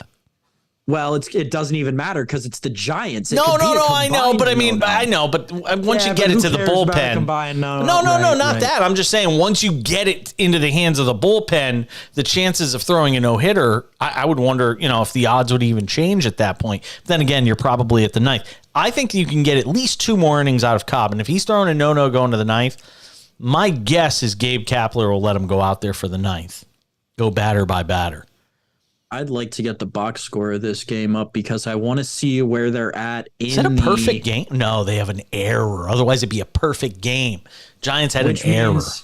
Which means they've got it, which means they're going to have to deal with the heart of the Cincinnati lineup again. McLean's not playing. He's injured. So we've got De La Cruz. It's right now, though. This is it right now because it's Steer, De La Cruz, and Martini for the in this inning. So if he gets through that, he could actually this would be the last time he would face him potentially. I'm going to throw a little sprinkle on this plus 550 Giants to throw I would. a no-hitter. We're gonna just sprinkle on it here. We'll make it a show play here. I like it. Yeah, that's tough. I'm going to get the box score up on this game right now. The Prince of Picks is locking one in. See, there you go. So here's a play to think about as well, though. If you want to think about it on both sides, we could have our bet of the no hitter, and then we could counter it by betting the over 6.5. 8 outs away. No, you're hedging then. Hedging's for losers. Listen, I'm not a gardener, but hedging is always nice. Hedging is for. I'm not hedging nothing. I'm going Giants to throw the no hitter in the under. That's the bet. If you believe he's going to, you either believe he's going to throw the no hitter, or you don't believe he's going to throw the no hitter. And they got the first out. There's one out in the inning. I'm turning it on my MLB.TV. Am I missing something? Did something happen to Joey Votto? Why is he not playing? Night off? He's not playing, and he's not listed on the Cincinnati bench tonight. Is he not listed on the bench? Let me look. Oh, maybe he's back on the DL. Could be back on the DL. Wouldn't be surprising. Yeah. Could be on the DL. Well, so De La Cruz is rare up. that we see that line. Jason, we talked in hour 1, I believe, at some point about how I truly am the Prince of Picks. Yeah. And I will give you a pick for anything, any sport. You want Aussie rules football? I got you. Let's back the Red Blacks. You want CFL picks? We're going Argos all the way. They'll cover any spread. But I got some specific U.S. Open tennis picks for you. I know you're a big U.S. Open guy. You're telling me how I need to get down there. You do. So we're going 4-leg parlay for the U.S. Open. Okay. These are all matches tomorrow. All right. Mackenzie McDonald over Borna Gojo. God bless you. Eubanks. Oh, I thought you sneezed. Sorry. Over Benjamin Bonzi. Alliteration notwithstanding. Tommy Paul over, not even going to try it. Oh, come on. Who's he playing against? Safiullin. Sure. So we got his family's not listening. It's okay. Eubanks, Tommy Paul, and then Ben Shelton over Dominic Thiem. Those are 4 Americans. I think they'll all win. It's their home major. Americans have been playing much better in the majors as of late. Oh, De La Cruz grounds out sharply to second. He's 7 outs away. 93 pitches, 7 outs away. Plus 345 on that 4-leg parlay. That's by plus 344. Why are they all that big of favorites? They must be. All of them except for Shelton. Yeah, McDonald's minus 275, Eubanks minus 230, Paul minus 330. These are all guys who are high up in the ranks of U.S. tennis. I've actually seen Mackenzie McDonald and Christopher Eubanks play at the City Open, which is the lead-up tournament to the U.S. Open that we have here in D.C. every year. I thought you said you don't watch tennis. I didn't say that. I said that I have never been to the U.S. Open. I watch tennis plenty. Okay. No, yeah. Give me Wimbledon on the TV at the beginning of July. Oh, yeah. Okay. That's great. So Cobb's at 95 pitches in the top of the 7th. He's got a 2-0 count to Martini here. Pitch clock's running out on him, too. He's not going to make it. You going to make it? You can get the pitch off? Down to 1. Oh, no, he started his windup. All right. Ooh, what a great 2-0 pitch, too. Wow, what a great 2-0 pitch that was. I just wonder how far Gabe lets him go. I wonder how far Gabe lets him go because he's going to be at 90. I mean, he's going to be just under 100 pitches by the end of this inning if he gets Martini here. Now he's got a 3-1 count. I wonder how far there's no way he's going the distance. You're a Giants team that could be in the postseason. Cobb's had arm problems in the past. Even if you want to throw the no-hitter, you're going to pull him here. He's thrown 35 balls. 35 of his 98 pitches have been outside the strike zone. Great 3-1 pitch. Man, he's thrown 2 good pitches in this count. 2-0 and 3-1. He threw 2 really good pitches. We'll give you an update on the no-hitter with Cobb. Jason Cole on the other side, Outkick.com senior NFL writer. He's a Hall of Fame selector. We'll get to him as well. Stay with us. It's the Cash-In. Excuse me. Starting he to got choke. out of the inning. He got out of the inning with a 3-2. pitch right down Broadway. 3-2. Ground ball out to first. Weak contact. Right down the middle. That pitch was down the heart. Well, that was a change, though. You're just looking at the pitch cast, or are you watching the game? Yeah. You're looking at the pitch cast. It was an off-speed pitch. Guy was out in front. Came over the top of it, rolled it over. So, what's he going to do? I think here's the thing. If Kapler lets him go out for the 8th, he's letting him go out for the 9th if he still has it. Because now he's at 100 pitches, basically. So if you're letting him go out for the 8th, I'd like to know what his season high is for pitches. Let's see. I'll tell you. Yeah, let me know, because I got to get the guest on. And It's Cobb, right? Huh? Yeah, Alex Cobb.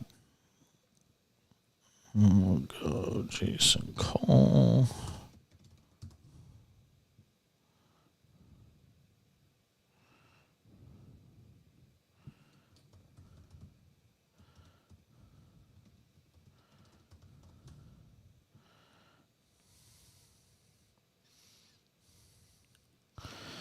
Mm-mm-mm-mm-mm. 109 April 24th, 107 May 6th, 104 May 11th, Yeah, one more 103 June 3rd, 103 August 18th. Boy, he lets him go over 100, though.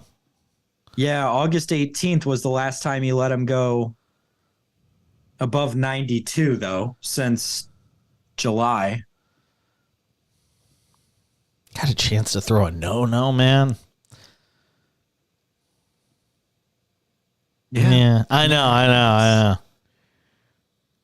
Let's see. That's what I was going to look at before. I was going to look at the standings Question: to see what it actually looks like. The standings, what, in the NL West and wild card? Yeah, the wild card. Well, I mean, they're going to win the game. They're up 5-0. No. I know, but just thinking about where, right? Because it's August 29th. So if you're guaranteed a playoff spot, you can burn out Cobb and let him rest for 10 days. They're tied. They're basically tied for the 3rd wild card. Right. And chances are if they're going to be a wild card, they're going to be either the 2nd or the 3rd wild card, because the Phillies are up quite a bit.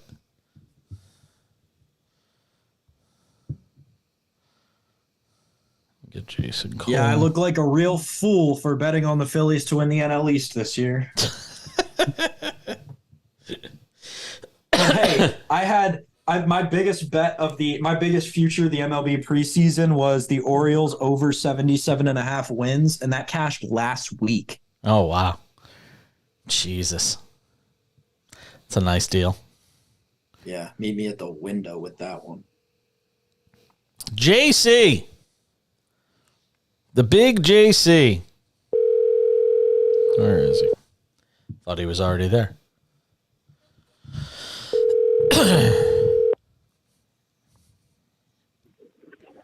This is Jason Cole. Please leave a message at the beep. I got a voicemail? Never get voicemail.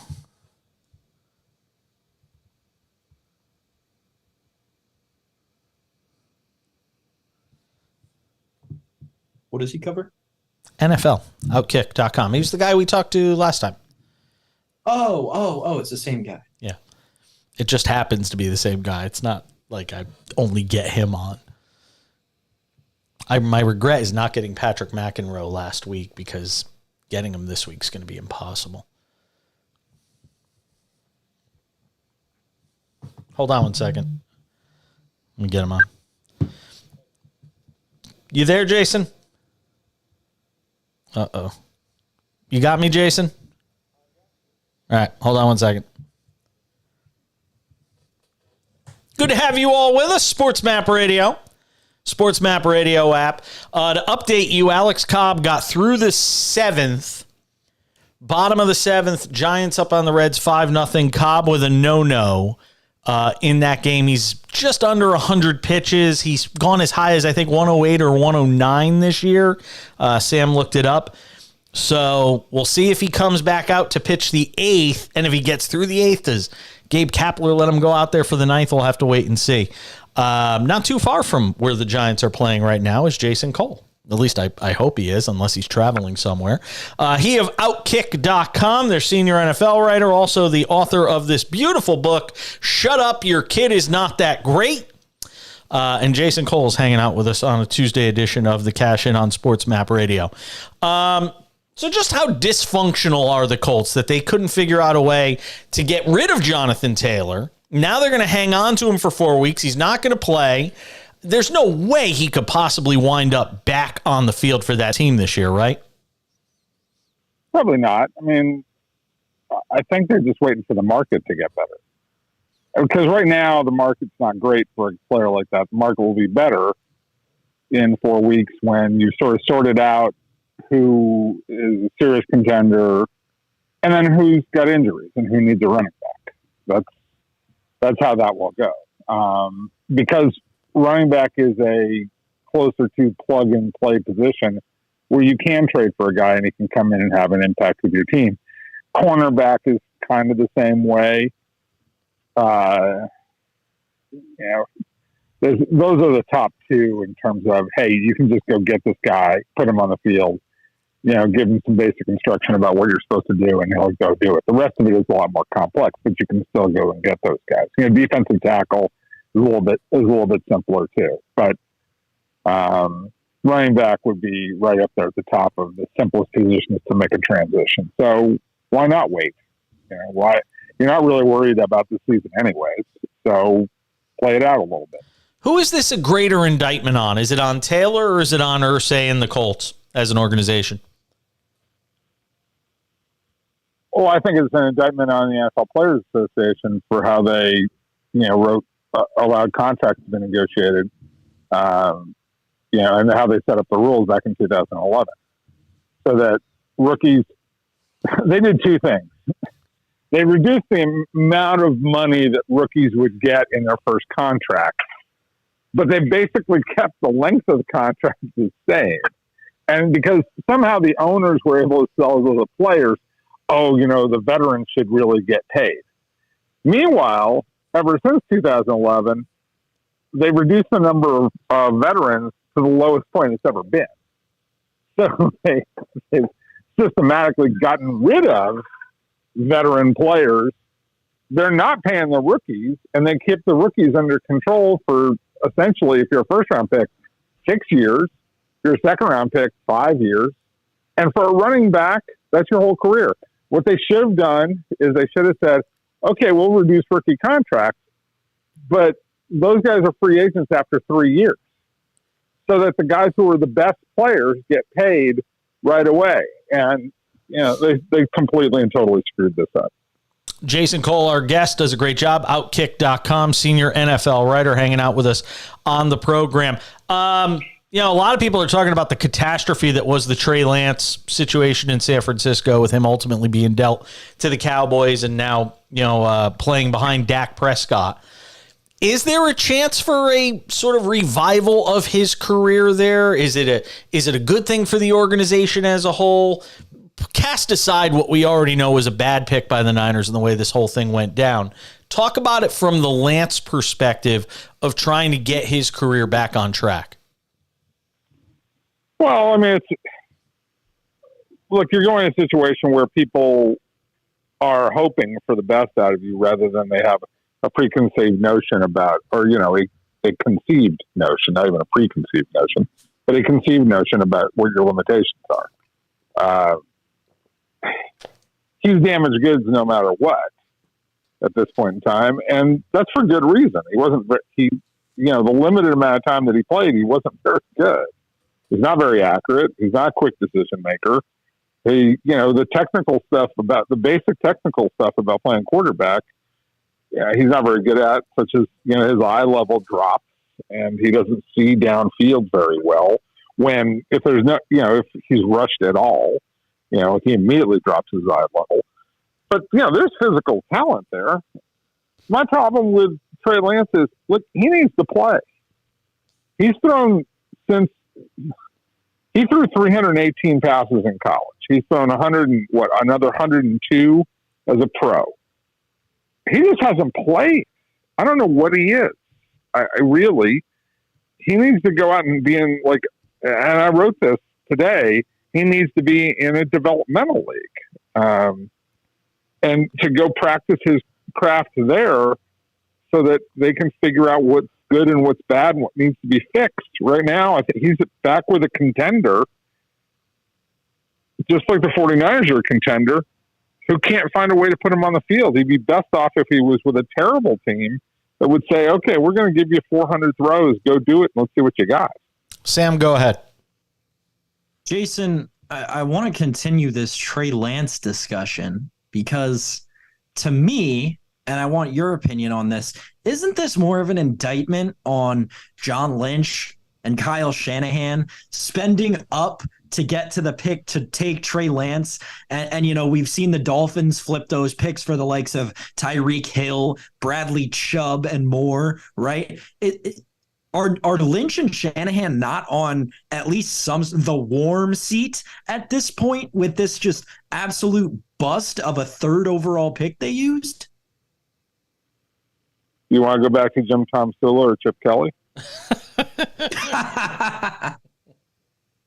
I mean, look, I hear that, and they deserve a lot of criticism. There's no question about it. They whiffed on the player. They missed. And they even missed on the other guy that they were thinking about, who was Mac Jones, who's not very good either. Right? So you can say they busted on this. And the history of guys who busted on quarterback picks is long. As I have mentioned in the past, Al Davis drafted 3 quarterbacks in the first round. I'm going to name them: Jamarcus Russell, Todd Marinovich, and Mark Wilson. And Al Davis belongs on the Mount Rushmore of the NFL, not in the Hall of Fame, on the Mount Rushmore. And that's how bad he was at picking quarterbacks. Okay. He's still that great. It's hard to do.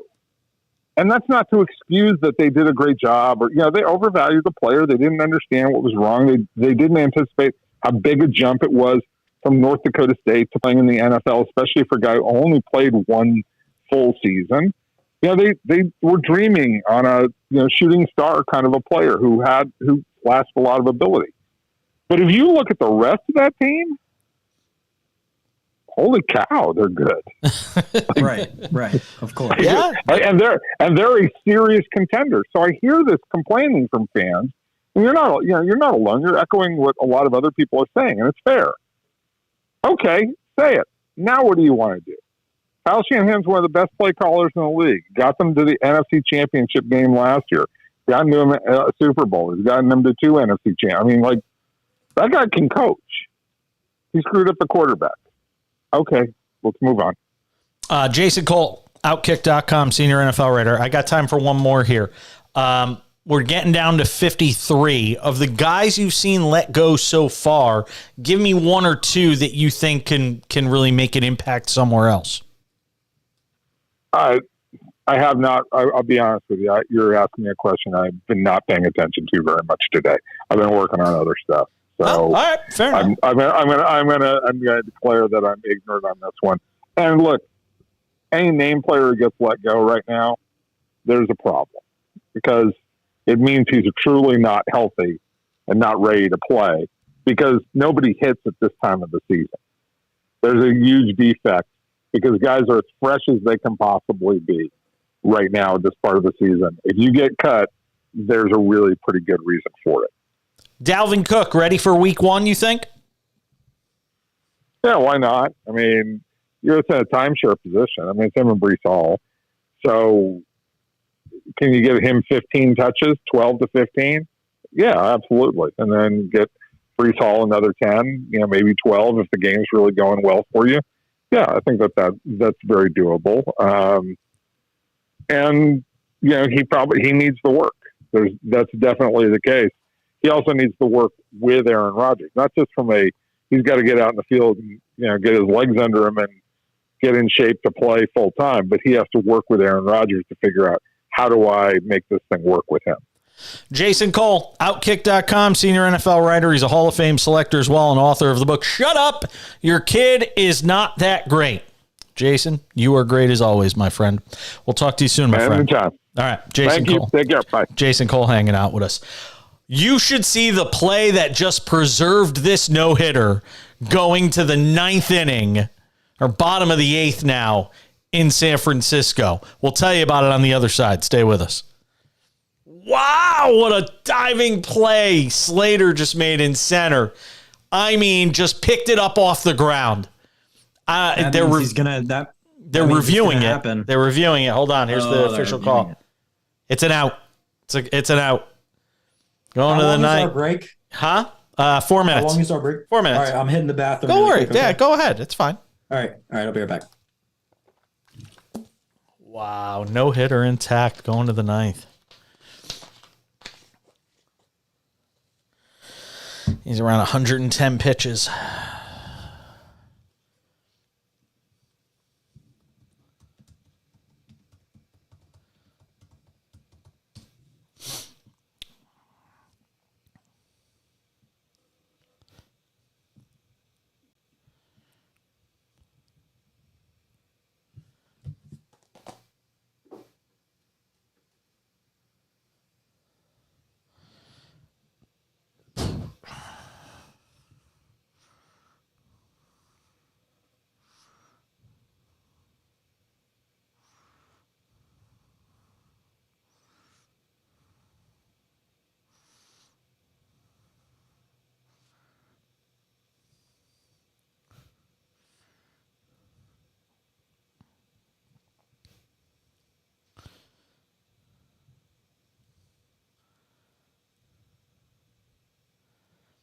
And he's definitely not coming out of the game. I can tell you that.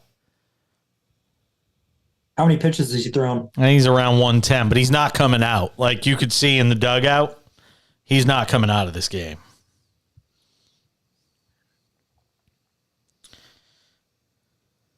He's at 113. Yeah, he better miss a start after this. Yeah, he's at 113. Looking at his injury history, it's actually not as bad as I thought it was. I thought it was worse. Did he play for anyone else besides the Rays? I thought he did. Let's see. So he's had oblique, neck strain, back, groin, wrist, finger, lumbar strain. So he's never had any arm trouble. I wonder what the most pitches he's ever thrown in a start was. What are the odds on the no-hitter now? Oh, I don't know. Let's check. I bet my cash out's pretty good. How much did you put? What'd you put, like $10 on it? $3. $3? You're the worst. It was 5-1. You pant load. When I'm betting on a show, I use very small units so that I can throw a zillion bets out there. That's funny. Oh, there's no cash out on it. They're not offering a cash out. Minus 135. Wow. It's gotta get in where you fit in, man. We're giving out winners left and right. It's minus? Wow. That's kind of stunning. Well, he's facing the bottom of the order, isn't he?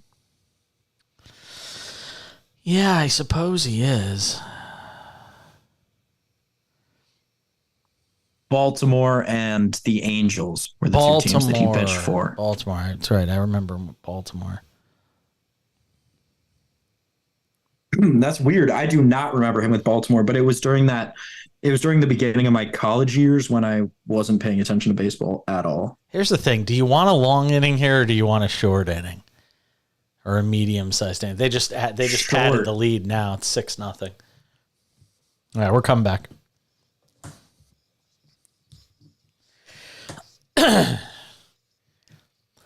All right, we're going to we're in the bottom of the 8th. San Francisco leads Cincinnati 6-0. Alex Cobb on the precipice of a no-hitter. He is 3 outs away, and he's thrown 113 pitches, I believe. 113. So he's already at his season high. I mean, surely he's got to be approaching a career high. And we are 6-0, bottom of the 8th.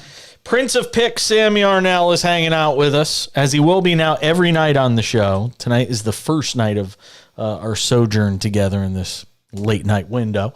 Charles Carter, producer, engineer extraordinaire, pushing all the buttons in Houston.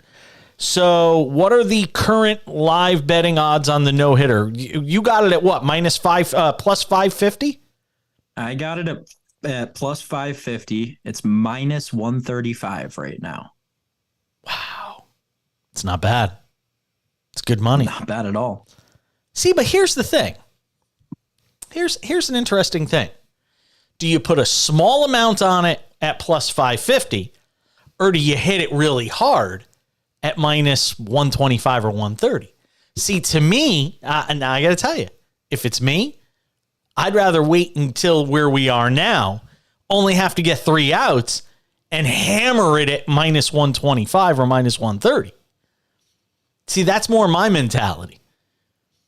And that is a very mature mentality to have. You're calling me old. I'm not. I'm just saying one of us is 22 years old, and that one of us is the one who wants the ticket with the plus 550 in their account, not the minus 135.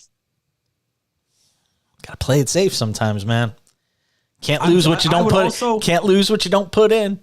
I would like to point out, though, that I also said that it would probably be a good idea if you were going to bet at when it was plus 550, if you were going to bet that for the Giants to do the deed.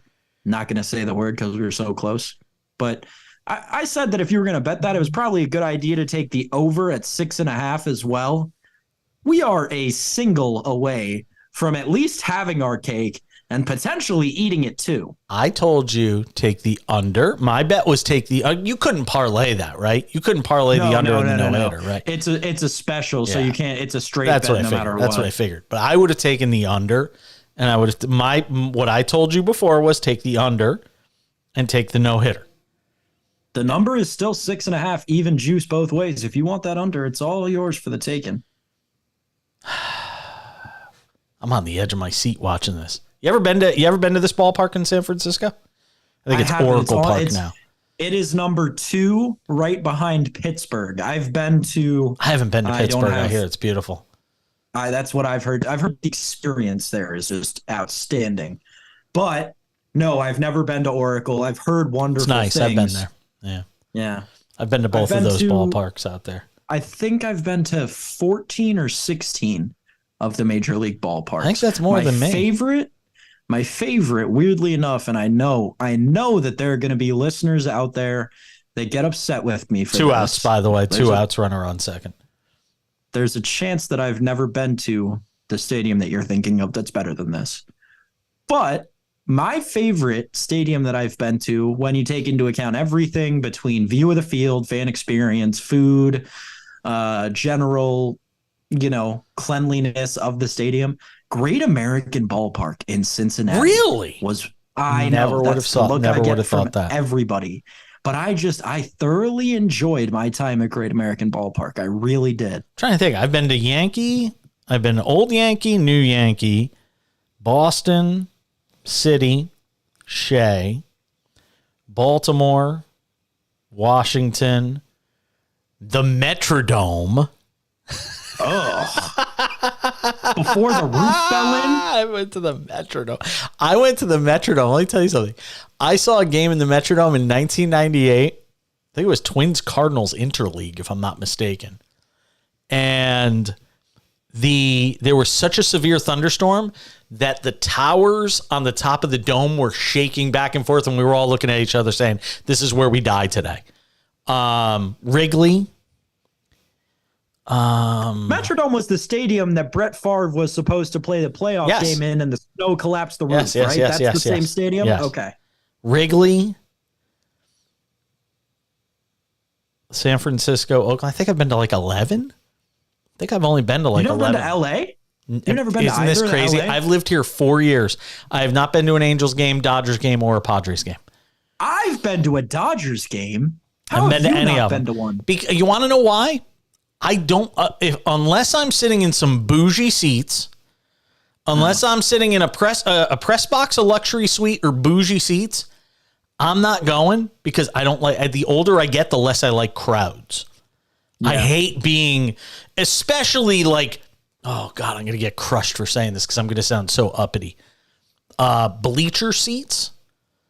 When I went to, no, but here's the thing. You do sound uppity. Mid 2000s, I had season tickets with a friend in bleacher seats at Yankee Stadium.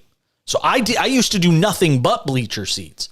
And there's only so many times you could hear, fag this, fag that, or people spilling beer on you, or, just really ignorant, loud chanting of things. There's only so much of that you could handle as you get older. That unless your brain is still in that mindset, you're like, oh, this is fun. It just wasn't fun anymore.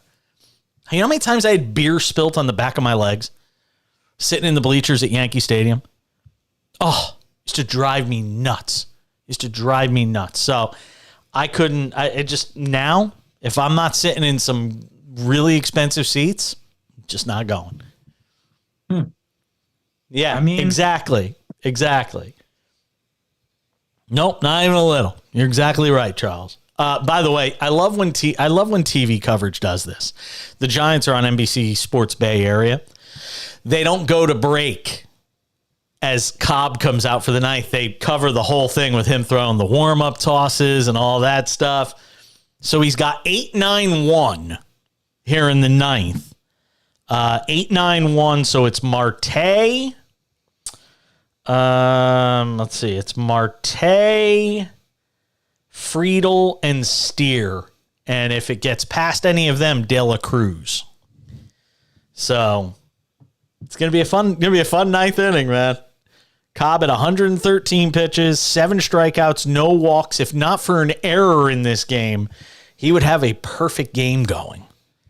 We got a break in 3 minutes, and I just have a strange feeling that this game is going to end while we're in break, and that's just going to be so unfortunate. No, because then we'll just be able to come out of the top of the hour with the play-by-play call of the no-no. But hey, what a first night for the program! We got a no-no. I know you'll always remember. You'll always remember. No, wait, it's not over yet. What are we? We're cursing this. No, we're cursing this. Why are we? I'm sorry. Hold on. Let me go back. Marte, first pitch, flies out to right. So he gets a freebie right on the first pitch. 2 outs away. This might get done before Can we make a wager on whether it gets out, whether it's done before the end of the segment or not? This is the new age of baseball where things are over pretty fast. It's a tight line you'd be setting. Yeah, that's very interesting. I think it would be like to be done before the end of the segment. I'll say like plus 200. I was going to say 2-1. So yeah exactly. See, I know how to set the line. Jay Root is a friend of mine. So say it's true. Jay Root is a friend of mine. We're going to be done before the end. The pitch clock, man, it dictates it. Oh man. Oh, Nick Senzel is up. This is fun. And you get to sweat. You get to do the sweat on the radio. This is a fun sweat. It's a no sweat. Yeah, this is it, man. Have you ever had a no sweat before? You've never had a no sweat before, have you? Never had a no sweat. I've never. Don't tell me if you're ahead of me. Don't tell me what's happening. Oh, he didn't get a call on the outside corner. Jeez Louise. Oh, you're giving me clues. You're giving me clues here. You're giving me a tell. Oh, he walked Senzel. Oh my God, Jason. He walked Senzel. 119 He's losing pitches. It. 119 Get the bullpen pitches. hot. What are we doing here? 119 pitches. He's still in there, though. Kapler's not going to go get him. I love you. Thank you. You know, I'm not a fan of Gabe Kapler, but thank God there's a guy who has the testicular fortitude to let a guy go out there and try to finish the no-hitter. Because there's so many guys. Aaron Boone would have pulled him after the 7th. And I would have been screaming at my TV. That's hour number 2 of the show. If you took the under on the no-hitter bet, you lost. We're coming back. Aaron Boone would have pulled them. Jason Cole. Yeah. Yeah, that's fine.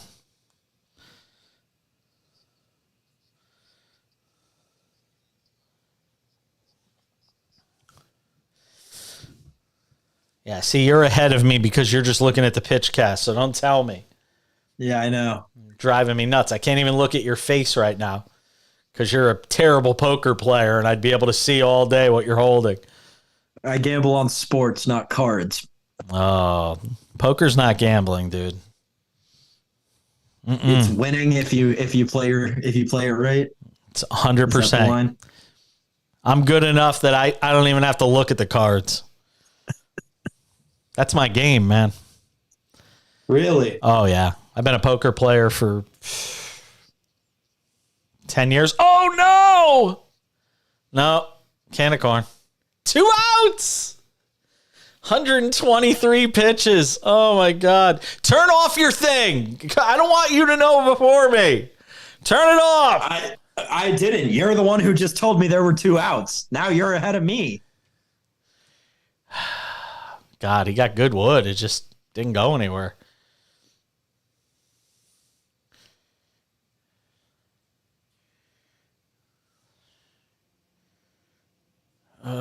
Spencer Steer, the final if he out. hits a 6-run home run right here, I'm going to be so mad.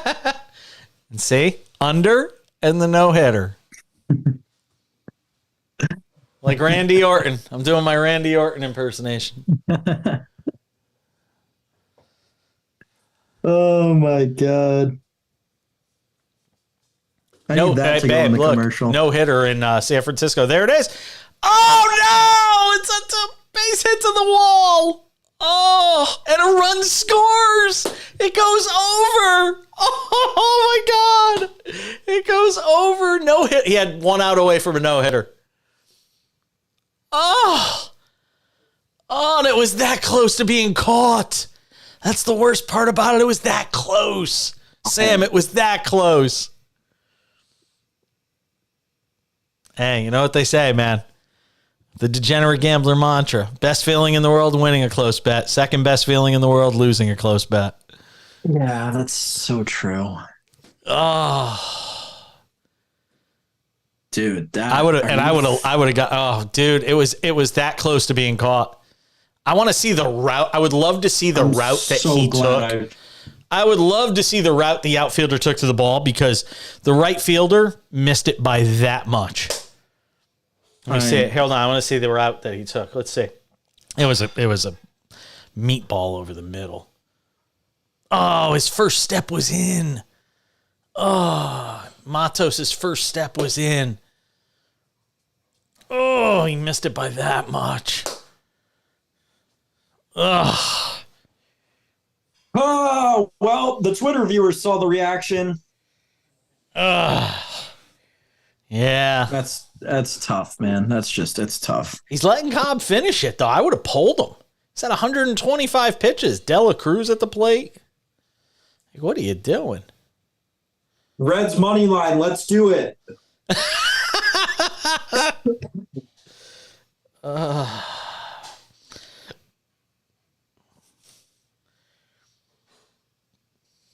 Dookie, I can smell your breath from here.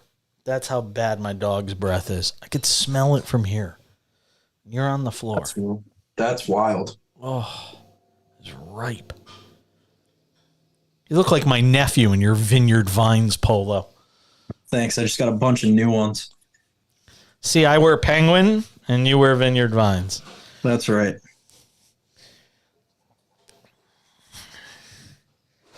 All right, let's break the news.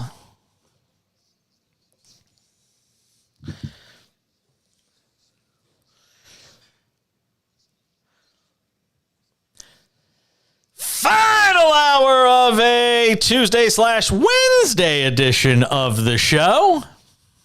Good to have you with us. SportsMap Radio. SportsMap Radio app. To borrow an old phrase from the great Warner Wolf, who used to be the CBS New York sports anchor back in the day.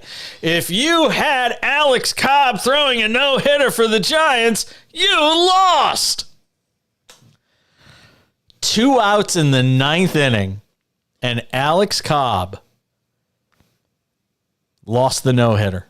Fly ball to right field. Oh, he strikes out Ellie De La Cruz to finish it. 131 pitch, 1 hit, 1 run performance.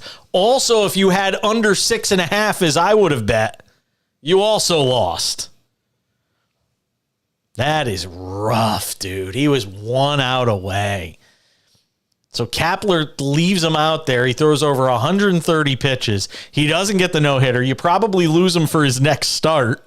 And you're in the middle of a chase to make the wild card with 30 games left in the season. Like, I know they won the game 6-1, but it kind of feels like a loss. Sam is heartbroken. He's run his hands through his hair about 7,400 times in the last 90 seconds. He's holding a football that he looks like he wants to throw through a television. No, Jason, I've got my NFL Duke football here in my hand because that bet taught me one thing. That game taught me one thing, and that it's football season now. What are we doing betting on baseball? It's football season. Let's talk football. Pain Day is a week and a day away. It's officially Wednesday here on the East Coast. Yeah. Let's go. It's football season. Come on. There you go. There you go. It's football season. Let's do this thing. Come on. I thought I had Ndamukong Suh on this football. Alex Cobb, no hitter. Come on. I want to see Josh Allen throw for 475 yards against the Jets on 9/11 like nobody's business when the Bills beat them 42-3. Colt McCoy on this football. Got Colt McCoy on this one. Rest in peace. I can't believe the Cardinals cut him. Yeah, I'm kind of surprised. That kind of surprised me. That's something that we got to talk about at some point. What? The Cardinals cutting Colt McCoy? If we got to talk about that, we got slim pickings. We got to talk about the Arizona Cardinals because what we are talking about disappointing franchises. Oh my goodness. But wait a second. Cardinals, hold on. It's living, but it is again the evidence that you need that if you put all your chips, to borrow the poker phrase, because we were just talking about during the break, I'm a poker player. If you put all your money on, ace king, which is what, that's kind of what Kyler Murray was. He wasn't a pair of aces in your hand. He was a good hand. He was ace king, but he wasn't pocket rockets. And you shove all your chips to the middle of the table. Sometimes it's going to go south. And look, I think the Cardinals are evidence of the fact that if you bet on the wrong guy at the most important position in all of sports, this is what can happen to you. It should be almost instructional for organizations to figure out that if you bet on the wrong guy, this is what can happen to you. And I'll stick with the poker. I hear that's what will happen to you. And I raise you the San Francisco 49ers. Because the San Francisco 49ers are the Arizona Cardinals that worked out. They've got the young hip coach. But they have everything else. They've got every other position covered. What do they have that the Cardinals didn't have covered last year? Right? They've got the true superstar pass catcher or running back in them trading for Christian McCaffrey or the Cardinals having DeAndre Hopkins coming into the season. They've got the certified number 2. San Francisco has Deebo Samuel. Last year, George Arizona Kittle. had. They've got Kittle. I don't think Kittle's a valid pass. If you want to talk about Kittle, we'll talk about him more in the blocking game because that's where he makes his money, is blocking people. But Even if you want to compare tight end straight up, Kittle to Ertz, I don't think that there's a huge gap there. I don't think that there's any gap in superstardom between McCaffrey and D-Hop. I think that when you look at the defense, Budda Baker is one of the better defensive backs in the league. And I don't know. I really liked the Cardinals last year. I think that they were a little bit. Did you have some futures money on the Cardinals last year and it went bad? You should. Now you have to reveal. See, before you give any opinion, you have to say in full disclosure ... Because people have to know that you're coming with an agenda, and your agenda was you were high on the Cardinals last year and they took a dump in your bed and they left it there. Like the woman dating John that was married to Johnny Depp took a dump in the bed. That's basically what the Cardinals did to you. They took a dump in your bed and they just left it there. Just saying. That's kind of what it sounds like happened here. They took a dump in your bed. By the way, and now you've only got 6 outs left in this Mariners game. Boy, this is not shaping up to be a good night for Sammy Arnell. No, the Prince of Picks is looking like the court jester right now here. If the Mariners don't get it going, we could be down some units. Thank you, Charles. I appreciate that. A's up 3. Here's what's great now. See, I used to give all these picks, live bets on the show and stuff like that. I do it more during football and NBA season than I do during baseball season because it would completely dominate the show. But see, here's the difference. Sam could actually bet real money on sports legally in Virginia. I'm in California, where we've got the dumbest state legislature in the world and voters who would, vote tomorrow to make heroin legal. But they won't make it legal to bet on sports in the state. They're like, hey, you want to shoot up on the sidewalk in San Diego or San Francisco? Have at it, man. But you're not going to be able to bet on sports legally. Thank you. I agree, Charles. It is a conspiracy. You want to leave your feces on the sidewalk on Market Street in San Francisco? Have at it. You want to run into, a Gaultier store and steal $300,000 worth of stuff? Go. We're not going to arrest you. But you want to bet on sports legally and bring in tax dollars at the same time. We, the voters, we say no to that. That's a bridge too far. But hey, man. Want to sleep in the fountain on Palm Canyon in Palm Springs? Knock yourself out. You want to fall asleep in the fountain? Oh, I saw somebody sleeping in a flower bed the other day here in Palm Springs. Just taking a nap in a flower bed, like 11 o'clock in the morning. It's like, dude, come on, time to get up. Betting on sports, that is a bridge too far. There's a giant horse racing track up in the Bay Area.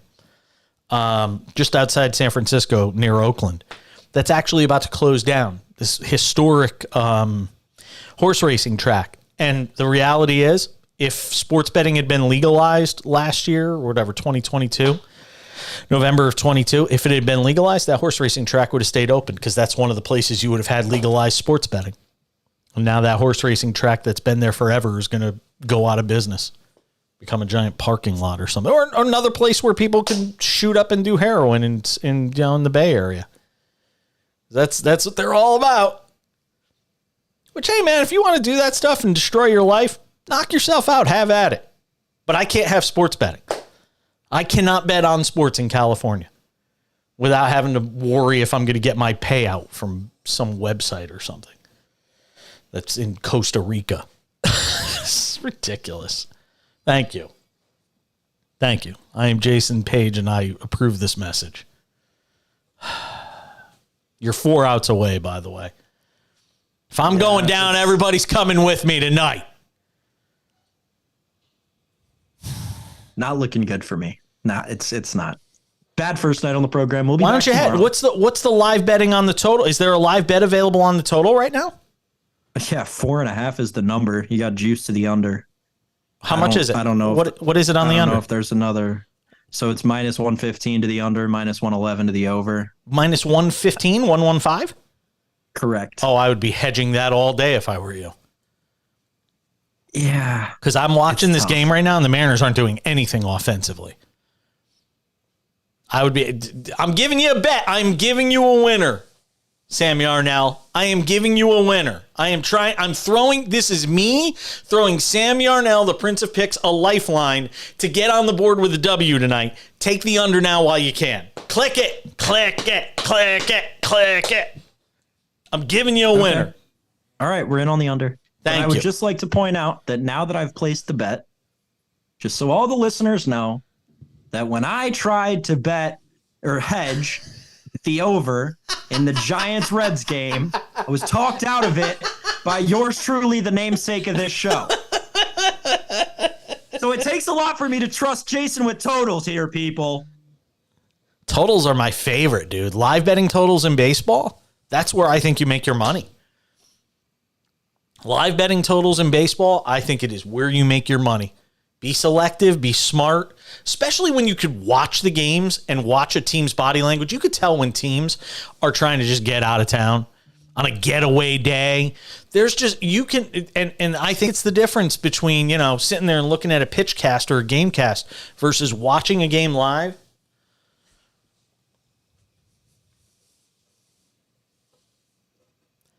Oh boy. I won't tell you what just happened in the Mariner game.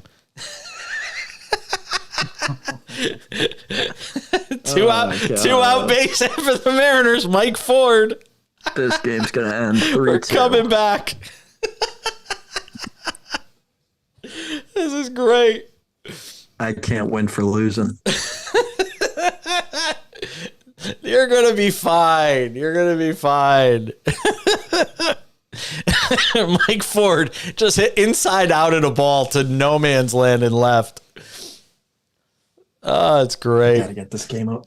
Oh, my God. Up and in. He almost killed him. Oh, my God. He almost hit him in the head.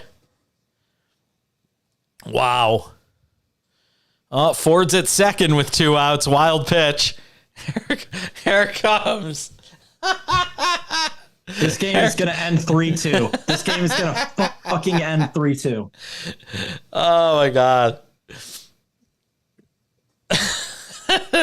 This might be Sam's first and last night on the show. Oh, God. You know what the sad part is? I've been to Seattle a bunch of times, and I have not been to this ballpark yet. Routine fly out to center. They go to the ninth, 3-1. All right. I thought for sure they were getting a run there. Garbage run. But I've been to Seattle a whole bunch of times. That's a park I'm dying to go to, and I haven't been there yet. My dad lived out there when I was a little kid, and I went there, but I was too young to remember it. See, now I know why you still live at home. You've got a gambling problem. No, I really don't. The problem is you don't win enough? Is that the problem? Right. Yeah, right. No, if I had a gambling problem, they probably wouldn't let me live at home. This is what I do when I want to bet on sports. Here, this is what I do. That's how I keep myself from betting on sports. Whenever the urge hits, I just hit the elastic. Gosh. That's the thing, though. Like, I work with these guys and they talk about, like, Warren Sharp, for instance, right? Yeah. He'll, talk about using these huge units. That's like, my entire paycheck for a month. I'm like, dude, He's I'm like betting 1 5. unit? You're saying like one unit to them? Yeah. He'll throw like as much money as I make in a month on one bet. And I'm like, dude, like, I'm betting $5. See, like, I have I'm a really confident I'll throw 20. My philosophy on sports wagering is find a game you really like and hammer the shit out of it. Rather than people who bet 8, 9, 10 bets on different games and stuff. I don't believe in that. I believe find a game you really like and just hammer the shit out of it. Because I believe in the less is more mentality. Like you'll very rarely hear me doing parlays, any of that stuff. Just I can't do it. We're coming back. Oh, this is your segment. Do you have the heart? Yes, I do.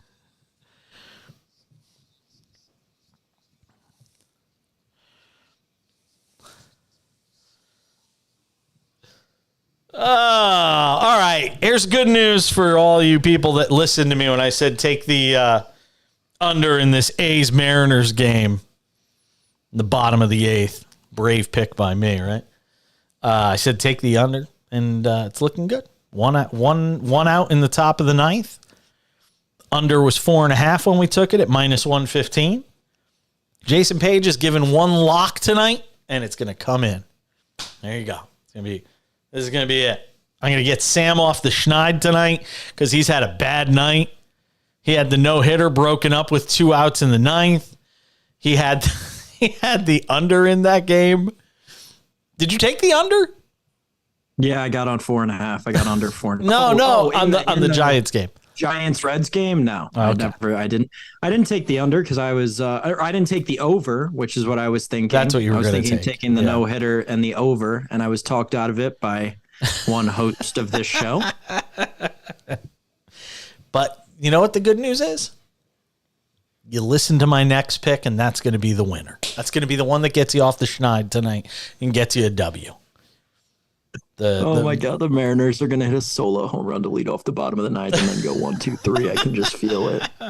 Hold on. Let's see. Who they got up in the 9th? It's the bottom 3, dude. It's Dylan Moore. No, you're fine, dude. It's Dylan Moore, Cade Marlowe, and Jose Caballero. I mean, if that yields a run in the 9th, then you just tip your hat to the gambling gods and say, you got me tonight. It's 7, 8, 9. Jose Caballero is a heartbreaker name. I can feel it. We're going to the bottom. Here's the good news. We're going to the bottom of the 9th. 3-1. A's on top of the Mariners. Let's see if the Mariners have a little 9th inning magic or if I just wind up being right. Second segment of every hour, every night on the show is all about betting, fantasy, pick'ems, futures, all that good stuff, live betting. And without any further ado, the Prince of Picks. Sam, it's all you. Yeah, Jason, we got a lot of early baseball tomorrow, so I wanted to go through and talk about some things that I like because there's Day of Degeneracy. Yes, that's right. We wake up early and we bet on baseball often. And right after I said that it was football season and we were done betting on baseball, right back to the well. So this first game I want to talk about, Baltimore 1:06 p.m., White Sox and Orioles.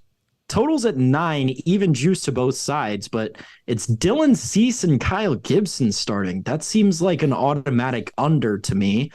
You're also getting plus money if you lay a run and a half with the Orioles. This game is screaming at me, and it's screaming take the under 9 and take the Orioles minus the run and a half on the run line.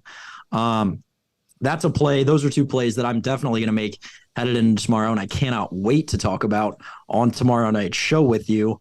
Elsewhere, kind of some clunkers tomorrow around the major leagues. Reed Detmers pitching for the Angels in Philadelphia. I don't want anything to do with that game. Bybee and Gray in Minnesota. That might be another under, but the total's low. 7.5 is the opening number. Even money to the under right now. Hill and Michaelis, Padres and Cardinals in St. Louis. Might look at the over there, but kind of hard to take the over with both of those teams with where they're at this late in the season. But yeah, full afternoon of baseball tomorrow. Your Yankees, they don't know who they're going to be hitting against. The TBD. Tigers haven't announced their starter. They're minus 210. I really want to bet the Tigers here, Jason, and I know you might not be able to back that. Under 7.5. Under 7.5. Well, let's get a little spicier with it, and they haven't put this out yet. But what I might try to do in that game, rather than the complete under 7.5, because we don't know who the Tigers starter is going to be, right? They could throw a bullpen game, and the Yankees could tee off on them. I might go Detroit team total under whatever that is. I'm going to guess you're going to see a 3.5 with Garrett Cole on the mound, but I would love to go Tigers under 3.5 in that game. As long as you don't have to see Clay Holmes on the mound, because the last 2 days he has stunk it up. Well, that whole Yankee bullpen has kind of been on one lately. They kind of haven't really found their groove here as we've gone down the stretch. Eflin and Luzardo in Miami, Rays and Marlins. Jesus Lizard has been. Let me tell you, Jesus Lizard has been really good. Yeah, they have. That's a guy the A's gave away too. Keep that in mind. The A's have just given away a ridiculous amount of talent, man. God, it breaks my heart. That's something that we should talk about, and it doesn't have to be tonight, but it should be sometime soon. Is that, especially with the A's moving to Las Vegas, Jason, the amount of talent that organization has traded away between Chapman, Matt Olson, the list goes on and on. They've just let all the way back to Yoenis Cespedes. They let guys walk out the door for nothing. Very interesting. Speaking of the Athletics, they'll go back to battle with the Mariners tomorrow. We got one out in the bottom of the ninth. Trevor May. Trevor May doing his best John Wetland. Trevor May, by the way, I don't know if you've ever seen any of his YouTube videos. No. One of my favorite baseball YouTubers. I love Trevor May's YouTube videos. Really? He talks all about not only pitching and the intricacies of it, but the benefits of being a major leaguer. He's got one video where he tells viewers about, all the different things that come with a major league contract. Kind of random, but Trevor May, very, very good YouTuber. Wow. I highly recommend his YouTube channel. Let's try to get him on the program in the offseason. I'd love to. Get him on during the regular season. It's not like he's got a ton of interview requests. or a ton of save opportunities to come in for. I mean, that too. I'd like to know. Actually, they won last night, didn't they? So his last one was probably pretty recent. But yeah, Trevor May trying to slam the door on my hopes with the Mariners here. It'll be a win. It's a split, man. And you'll thank me when it's over. You're gonna thank me when it's over. Because Caballeros doesn't even hit home runs, so you'll be fine. So now, Jason, the question is, do we think we're turning around from a late start here tonight to so it's a 7 o'clock to a 1 o'clock on the West Coast because they had 10 tonight and they're 4 o'clock on the East Coast tomorrow. So it's a 10 to 1. Do we think that these two teams can combine for more than 8.5 runs tomorrow? It's Miller and Neal, the two pitchers for Seattle and Oakland, respectively. I might like the over 8.5. It's minus 105 right now. Day game after night game, always hard to go with an over in that scenario. Yeah. But these teams are I feel like there's a lot of offense left out there tonight. I think that especially the Mariners with some of the things, the little bit I've seen, but now we got 2 outs in the ninth. By the way, this hope is just fading away fast. Anyway, with you're the Mariners, gonna win. Your hedge will be successful. Your hedge will be successful. So I can change my career path from talk radio host to gardener. Successful hedger. That'll just gardener. Yep. Right. Successful hedger, gardener. Listen. Oh, pinch hitter, Josh Rojas. Oh, Josh, this guy's a heartbreaker. 3 homers on the season. Smells like a 4th coming right now. I got like 3 autographed cards of his that I couldn't give away right now. You're a big card guy, aren't you? I am a huge card guy. That's something that I've always wanted to get into, but never been able to. Stick to sports betting. It's more immediate.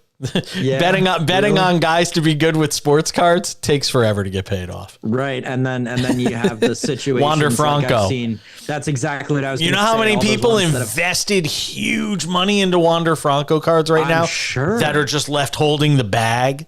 Well, and some of them are absolutely hilarious. Like I saw one on Twitter that was it was a top series, or maybe it was a Bowman Chrome series called Youth Invasion. Yep. And it was Wander Franco on it. Just so unfortunate. Oh, it's bad, man. I know people who spent thousands of dollars either to try and get Wander Franco cards. Last year was the one year that I did not spend a lot of money on baseball cards, and I'm glad because that was Wander's technically his rookie year for baseball cards. And oh my God, I'm so lucky I don't have a ton of Wander Franco right now because people are just getting crushed. Josh Rojas base hit.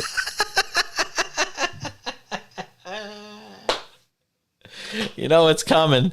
The what is it? Defensive indifference. He's gonna steal second on defensive indifference, and J.P. Crawford's gonna drive him in, and you're gonna hate me. J.P. Crawford's going to hit a single, and then the very next hitter is going to hit a soft ground ball to the shortstop, who's going to flip it to the second baseman the short way, and that's how the game's going to end. The final's going to be 3-2. I'm going to lose again. We're not going to have a single winning ticket all night long. It's not over yet. Oh my God.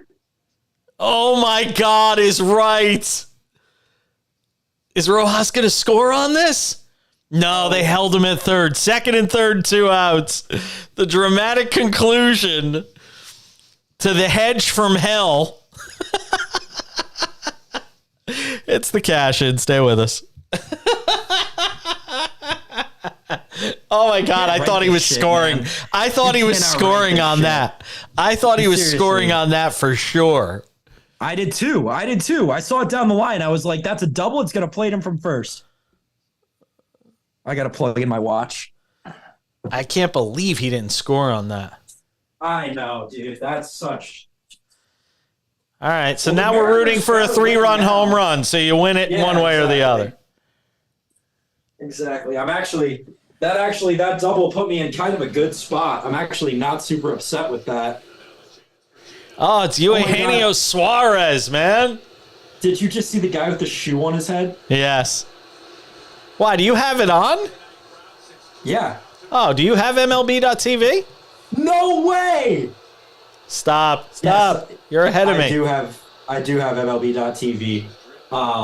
Because back when I was in high school, my grandmother, who lives in Western New York, became a huge Nats fan, and she wanted to watch the Nats. So I was like, "Oh, let me get MLB.TV now, so she can use it, and then I can use it to watch the Nats when I go to college."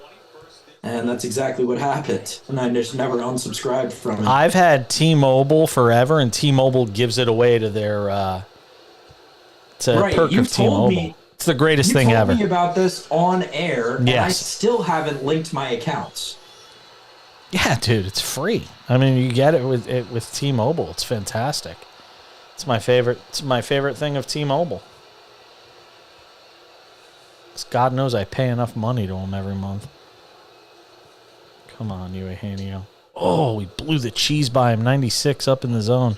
1-2. He almost swung out of his spikes swinging that one. Almost corkscrewed into the ground. Baseball's my Here we favorite. go. Baseball's my favorite sport. It's not even close. Just give me. Me too. It just is. Ugh. Oh, he didn't chase. Boy, he's just throwing him nothing but gas. You got to think he's setting him up. Setting him up for something off speed.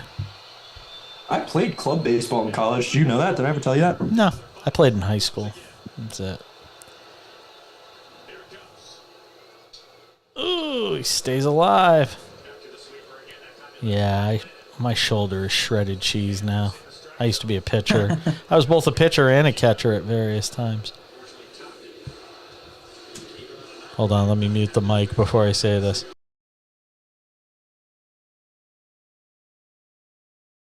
Great. Now I can unmute the mic. Audience didn't hear that. Charles is mortified right now. Oh my God. Charles is Holy like, I don't shit. understand this pitcher-catcher thing. Right, Charles? Yeah. Okay. Charles is like, I caught on. More pitcher these days, but as you get older. The innuendos on the show. Struck him out swinging. Shit. Game over. Under. See? Jason Page providing winners, baby. Get that cash Eugenio register sound Suarez. effect ready. Get that cash register sound effect ready.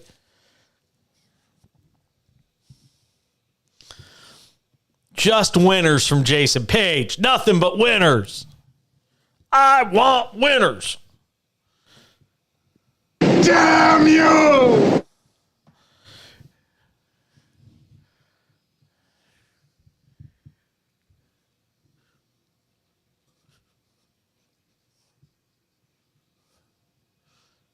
We're all sweating it out.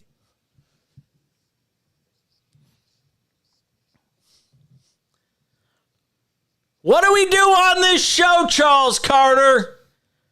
What do we do? We pick winners.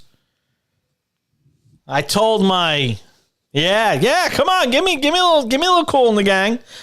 Break good times, come on, do. Which is actually, ironically enough, Charles, and you didn't even know this. When the Oakland A's win at the Oakland Coliseum, the song they play, like the Yankees play New York, New York, every team plays something. The A's play Celebration by Kool and the Gang. So that was very apropos. You didn't even know it because the A's have finished off the Mariners tonight. They win it by a final score of 3-1. The hedge that Jason Page provided the neophyte Sam Yarnell of under 4.5 is victorious. Well, maybe you did know it. I'm sorry, Charles. Did you know it though? Oh, hold on. We got action on X, formerly known as Twitter. This from Ted. Let's see. Nice hedge pick. Thanks from Ted. Listening to the show tonight. There you go. Ted, I'm sorry. Yep. Ted in Las Vegas. There you go.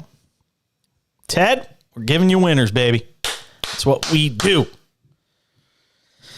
Ted Pretty, who's Fox 5 Vegas nighttime meteorologist.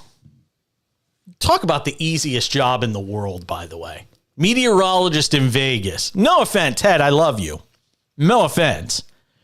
But my God. Coming right after my guy Ted, straight from the strip in Vegas. No, but here's the thing. It's in places like Palm Springs and Vegas. The only thing you got to get right is the temperature. It never rains. So, I mean, that's the greatest. I mean, that's like backup quarterback in the NFL. It's the safest job in the world. I mean, come on already.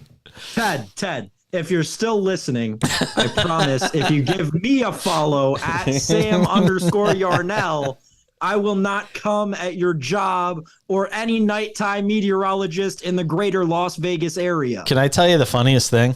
My dream job growing up, I wanted to be a weatherman. Really? Oh, God, yeah. That's what I wanted to be. Always wanted to be a weatherman. I didn't want to go to college. That was the problem. So, 4 years of school to be a meteorologist or whatever. We can do that. I can't even do math. I'm sure there's got to be some math involved in being a meteorologist. Definitely. Yeah. All the Doppler and whatever. Sam. Yeah, that's all math. Sam, that degree in liberal arts. that you'll be paying for. That you'll be paying for 100 years unless Joe Biden gets his way. That's right. Oh, poor Sam. Ted, thanks for listening, my man. Glad we were able to give you a winner. And the NFL season around the corner, which means I will be giving you guys tons of winners. And I think we're going to have to do a Friday segment called Page versus the Prince. I think we're going to have to. Definitely. And we're going to have to make it interesting somehow. Like there's got to be something. We're going to keep records all season long. Yes, of course. But we got to figure out what the stakes are going to be. We'll let the listeners dictate that. You can tweet at the back page at Sam_Yarnell. Yeah. Tell us what you want to see us do if we lose to the other one. And maybe we'll even do it on air. Yeah. Should I make Sam get like the gay pride flag tattooed on his ankle? I think that'd be good. I'm not good with needles. I'm really bad with needles. I have one tattoo and it's like this big. You have a tattoo?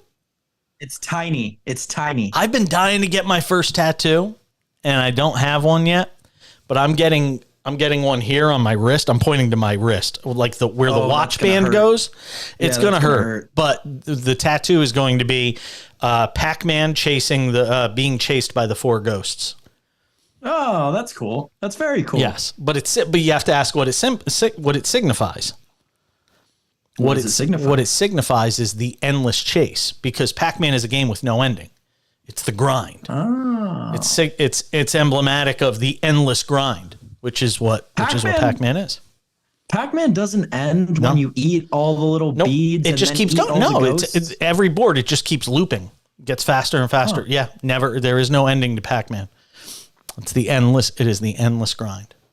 So that's this is gonna date myself to the listeners, but my only experience with Pac-Man, and Jason, feel free to kick me off the show for this. When I was a little kid, there was one ice cream parlor in my town, and I would go to it, and they had a Pac-Man machine there, and it worked for like a year. And I played it maybe 3 times, and I think I got past like level 1 or whatever once. And that was my only experience with the non-app version of Pac-Man. Pac-Man is the greatest. I love Pac-Man. Thanks for listening, Ted, in Vegas. We hope to have plenty more winners. By the way, I have forgotten to mention this. I have not talked about this at all tonight, and that's a bad job by me. We are doing the first ever cash-in survivor pool. We're doing it in conjunction with our friends at Splash Sports. Go to splashsports.com, splashsports.com, and look for the cash-in survivor. Yeah. There we go. Come on, Charles. I was petrified, thinking I would never live without you by my side. Spent so many nights thinking how you did me wrong. I grew strong. Yeah. It's cash in survivor, baby. Yeah. So the deal is this: $20 to get in, winner take all. If we fill it, 250 players we set the max at. If we fill it, first prize, $4,500. $20 to enter. Pick a winner every week in the NFL. You cannot repeat the same team. If you're still in it when we get to week 15, you have to pick 2 teams. The link is actually, if you're watching the show tonight, if you're watching us over on Twitch or X or YouTube or Facebook, there's actually a link on the screen. There's a QR code on the screen. I'm going to get in it. I'm going to make Sam get in it. Charles is going to get in it. So you can compete against us as well. The cash-in survivor, $20 to enter. You could enter a maximum of 3 times. And we want to try and get as many people for this. You have to get in by September 10th. So you still got basically a couple weeks to get in. Do you like Survivor Pool? Have you ever done Survivor Pool, Sam? I've never done one directly. Really? I've done them in conjunction with people, right? Like, one of my parents has a work one. I'd help them, whatever, that kind of thing. But I've never done one directly. I'm very excited to lose probably in the first week of the season. Depends what team you take. I doubt I'll see week 4. There's almost a guarantee that I won't see week 10. But other than that, I'm excited to lose more money on sports. Yeah, there's nothing wrong with that. And listen, at least it wasn't all a loss tonight. We gave you a winner. That's right. That's what we get for hedging. Lucas Giolito, I am curious to see now because he's been put on waivers. I'm curious to see if anybody picks him up. Now, I as people know, I know Lucas through some of his family members and stuff like that. So here's what I'll tell you. I can tell you this. There was an issue with Lucas and the organization in terms of the style in which they wanted him to pitch. And that may have had something to do with why they let him go. Ultimately, though, they cut 5 guys, including Lucas Giolito. And apparently it was all because of the fact that they wanted to cut enough salary so they could stay under the salary threshold so they don't have to pay the luxury tax that Major League Baseball has if you go over a certain threshold. Why are you sporting a Nationals cap? Is that the Mother's Day cap? Is that the pink one? This is the Mother's Day cap from 2016. That's beside the point. I'm sporting it because I want to send the message that it's time for Lucas to come back home where everything started, come back to Washington. We'll welcome you and Reynaldo Lopez, also a former National, also traded to the White Sox and the Angels, back in the district with open arms. Come figure it out here. We have many spots open. Let's do it. Come on back. I have heard, believe it or not, everybody thought the working assumption was that Lucas Giolito wanted to go back to the West Coast because he's an LA area kid. That's where he pitched high school and stuff. Yes. And there was talk about him and Flaherty both going in free agency out to the West Coast. Now I'm hearing he may wind up back in Chicago. That he has a home there. His girlfriend likes it there. I'm just telling you what I've heard. Don't be shocked. It may not be this foregone conclusion that he winds up in LA. All right, we're coming back. Last call right around the corner. I wonder what it will be. Find out next. So I do a thing in the final segment of the show now called Last Call. And it's it's one play-by-play call to end the show. So I don't do it until like 55. I haven't actually decided what I want to use for the last call. I could do Alex Cobb getting the final out. Or is it the final out or is it the hit that broke up the no-hitter? It's the hit that breaks up the no-hitter. That's what it's got to be. This show a lot of times I do by. Oh yeah. A lot of times I do it as a walk. I'll do a walk-off, but there weren't any good walk-offs tonight that I could find. Why is Heineke trending? Okay, nothing. Twins. Oh, Cardinals walked it off. But who cares about a Cardinals highlight? Yeah, who gives a fuck about the Cardinals? Cubs won 1-0 today. How about Adam Wainwright, dude? That's the most insane thing to me, how he just fell off a cliff this year. He's old. I mean, yeah, and it makes sense, but, at the end of the day, it all comes down to Yachty not being there. And I knew that there would be some sort of fall off, but I don't think anyone expected this. Here's another guy, Adbert Elzaleh, who closed the game out for the Cubs today. I've got like 2 or 3 autographs of his that are completely worthless. Was he not on the championship team? I'm not sure. I'll look right now. I'm not sure.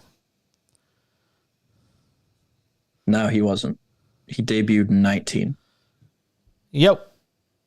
Dave? Oh, cool. Dave, you hear me? Oh, Dave, thanks for signing up, dude. Yeah, that's the other thing. Get me more signups.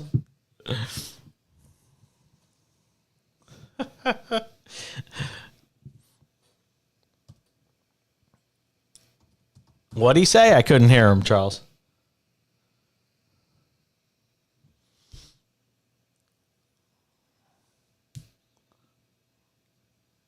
Oh, thanks, man.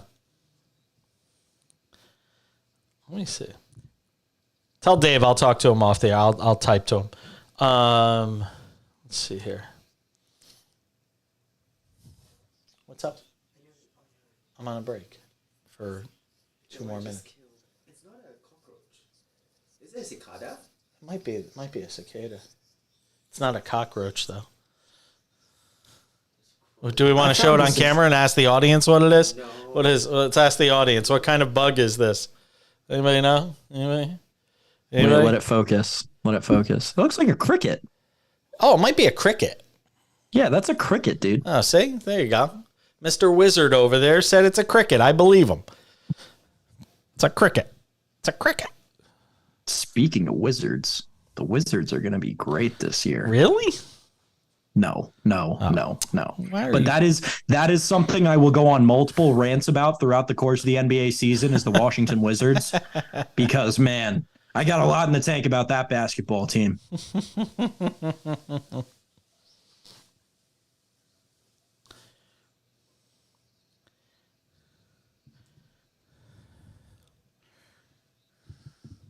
I really think the Nats are going to trade for Pete Alonso in the offseason.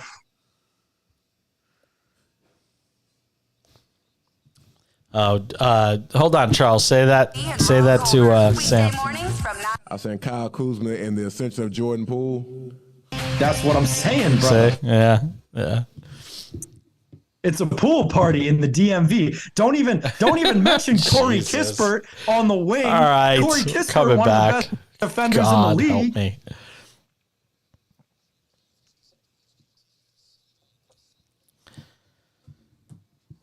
Oh, man. Is that it? It's a wrap? No more baseball tonight? We're all done? All the games are over? Yeah, everything's final. Everything's a final. Blue Jays lost tonight. Just looking at the AL wild card. Blue Jays lost tonight. Let's see. Diamondbacks lost again tonight. Blue Jays lost tonight. The Orioles win. Rays win. Red Sox had the night. Oh, Red Sox lost, so that's good for the Yankees. Let's see. Where are my Yankees? We are 10 back of Houston for the third wild card. You can get the Yankees right now at plus 100,000 to win the World Series. Plus 100,000, baby. Is there a September miracle in the offing for the Yankees? Look at Sam. He won't even look at me. He can't even look at me. I'm devastated. The Yankees culture, I don't understand it. I'll tell you one thing. We're going to see Jason Dominguez in September. That kid's going to be a ball of fire. Hottest hitter in baseball anywhere right now at any level. Jason Dominguez. Boone and Cashman will figure out how to ruin him. Oh, don't say that. I'm sorry. It's the truth, man. Dude, Volpe's going to hit. Volpe's closing in on 20 home runs.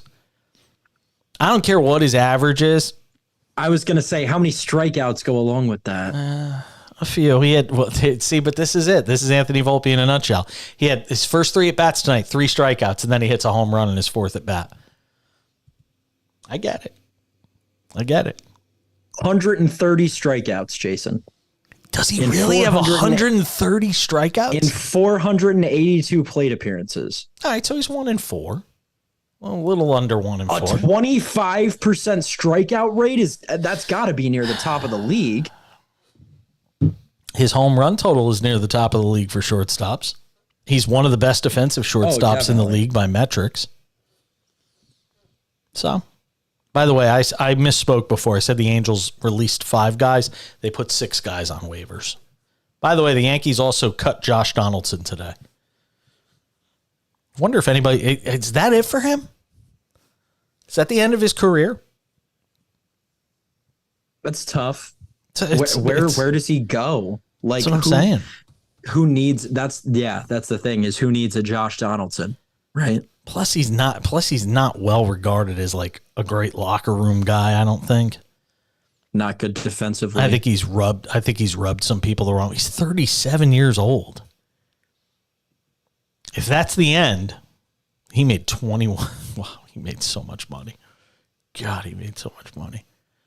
Donaldson for his career, if it ends now, 262 career hitter, 276 home runs, 800 RBIs. If that's how it ends. And a career WAR of 46.6. He had 15 hits this year, and 10 of them were home runs. God.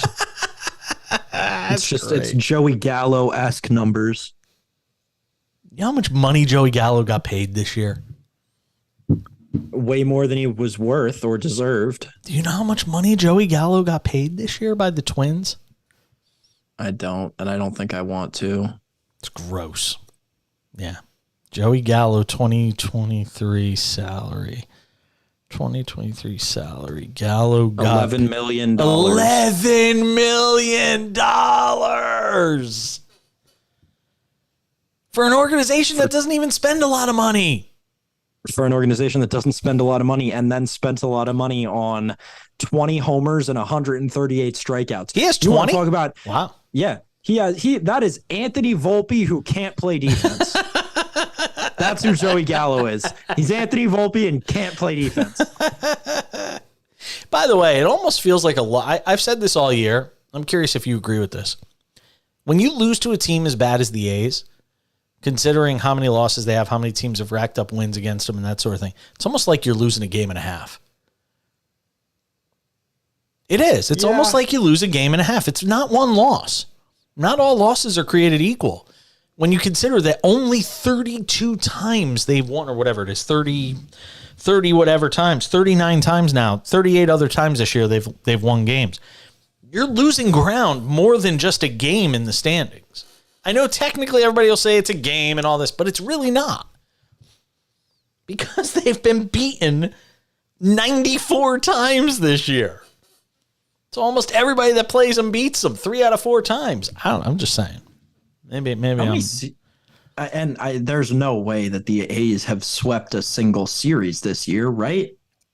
Have they yes, man. No, anyone? they did. Yes, because remember they had a stretch where they won like 6 in a row. I think they swept the Marlins in Miami. Okay. I think they swept the Marlins in Miami earlier this year. That's got to be like more. That's more than a game and a half each. That's 2 games each. That's no, seriously, getting swept by the Athletics. That's like losing 6 games in a row. Think about this too. If you're the Marlins and you miss out on the postseason this year, there's 3. If you wind up missing out by like 1 or 2 games, how much is that series killing you? Kim Ng is not going to be able to sleep very well in Miami, knowing that her team. The Miami Marlins just need to be a case study, especially from this year. 66 and 66 right now. They're 3 back of the Diamondbacks for the 3rd wild card. And you know what? I'll give guys credit. Bob Nightingale came on the show for a while ago and said he thought they were the odd team out, that they wouldn't get in. This is when they were still very much like in the mix. They've lost 7 of 10. They're fading fast. There's a lot of teams in the West that are just fading fast that were all in contention for the wild card, and they're all just dropping like flies right now. How about the Diamondbacks, man? That was something I totally did not see. Is, Corbin Carroll started this season and looked like an MVP candidate. And now that team is awful. Still 3rd wild card, though. And again, that's a team you don't want to play when they could throw Zach Gallen at you, in the postseason. By the way, text from Paul in California. Congratulations, Jason, for the 2nd season of your show. Very warm welcoming to Sam. There you go. We welcomed into the show tonight with a hedge victory. That's all I'm getting. Hey, man, just saying. We gave you a win. Hey, that's what we're here to do. That's the object. Bets, right? That's the object, is to give you a winner. I'm just trying World Series odds real quick before we get to last call. World Series odds. My computer's crawling. If I remember correctly, it is the Braves and the Dodgers, and then everybody else. Yeah, Braves 270, Dodgers 340, a cliff. And then the Astros at 6-1, Rangers and Orioles at 10-1. I still think I said this last week, dude. The Orioles right now, if you're not betting the Orioles in futures betting for the World Series, you should not be betting on sports. Well, even more than that, they're 4-1 to win the American League, and who's going to stop them? The Astros are the only real shot, right? I don't know how. Like I said, when you've got a team with basically the second best record in baseball, and you can get them at 10-1 to win the World Series. Well, and they have the 2nd best record in baseball behind one of the best teams that we've seen in decades. More likely to go out early, Braves or Orioles? Ooh. What's your answer? I actually think it's the Braves. I do too. And I didn't want to say it without the comfort of someone else to lean on. Yeah, I actually think it's the Braves. We can talk about it tomorrow, but I actually think it's Atlanta. I'd be nervous. Yeah, I would be nervous if I was a Braves fan. All right, without any further ado, last call. Yep. Last call. I heard you. Last call. I heard you. Last call. All right, last call tonight. We're gonna go on the advice of counsel, that being the young Republican, Sam Yarnell. I'm kidding. He's not a young Republican. He's not a young Republican. Look, see, he's got a Democratic Party thing in the background. There you go. I just say you dress like a young Republican. The last call tonight belongs to the Cincinnati Reds in a 6-1 loss because they broke poor Sam Yarnell's heart. Spencer Steer doing it against Alex Cobb. Take a listen. To right center. That's down. The no-no spoiled by Steer. Senzel scores a standing RBI double by Spencer Steer, denies Cobb history, and gets the Reds on the board. And these fans pour out their love for Cobb, who has been exceptional tonight. Oh, man. That ends the season 2 debut of the Cash In on SportsMap Radio. Sam, we'll see you tomorrow. Charles. Can't wait. Pleasure as always. That's the Cash In. I'm Jason Page. Bye. Charles, I'll see you tomorrow, brother. All right. Oh, God, I have no idea. I think we were talking mostly about live stuff, weren't we? Yeah, then don't worry about it. All right, thanks. Hold on, let me say bye to Charles. Let me cut off that. Disconnect the thing. For our video audience, we say goodbye to you after we say goodbye to the radio audience. Everybody have a great night. We'll do it again tomorrow, 10 p.m. Eastern, 7 p.m. Pacific. Scan the QR code if you want to enter the Cash In Survivor Pool. You can do all that. I haven't decided who we're having on the show yet tomorrow. Gotta think about it. Have a great night. I'll say. What do you just do? Are you miming the what I'm saying? I'm acting it out. Oh, okay. The audience, they're interacting with our QR code. We don't know who we're gonna have on. Okay. See you tomorrow night. All right. Everybody have a great night. I'll see you all later. Thanks for watching.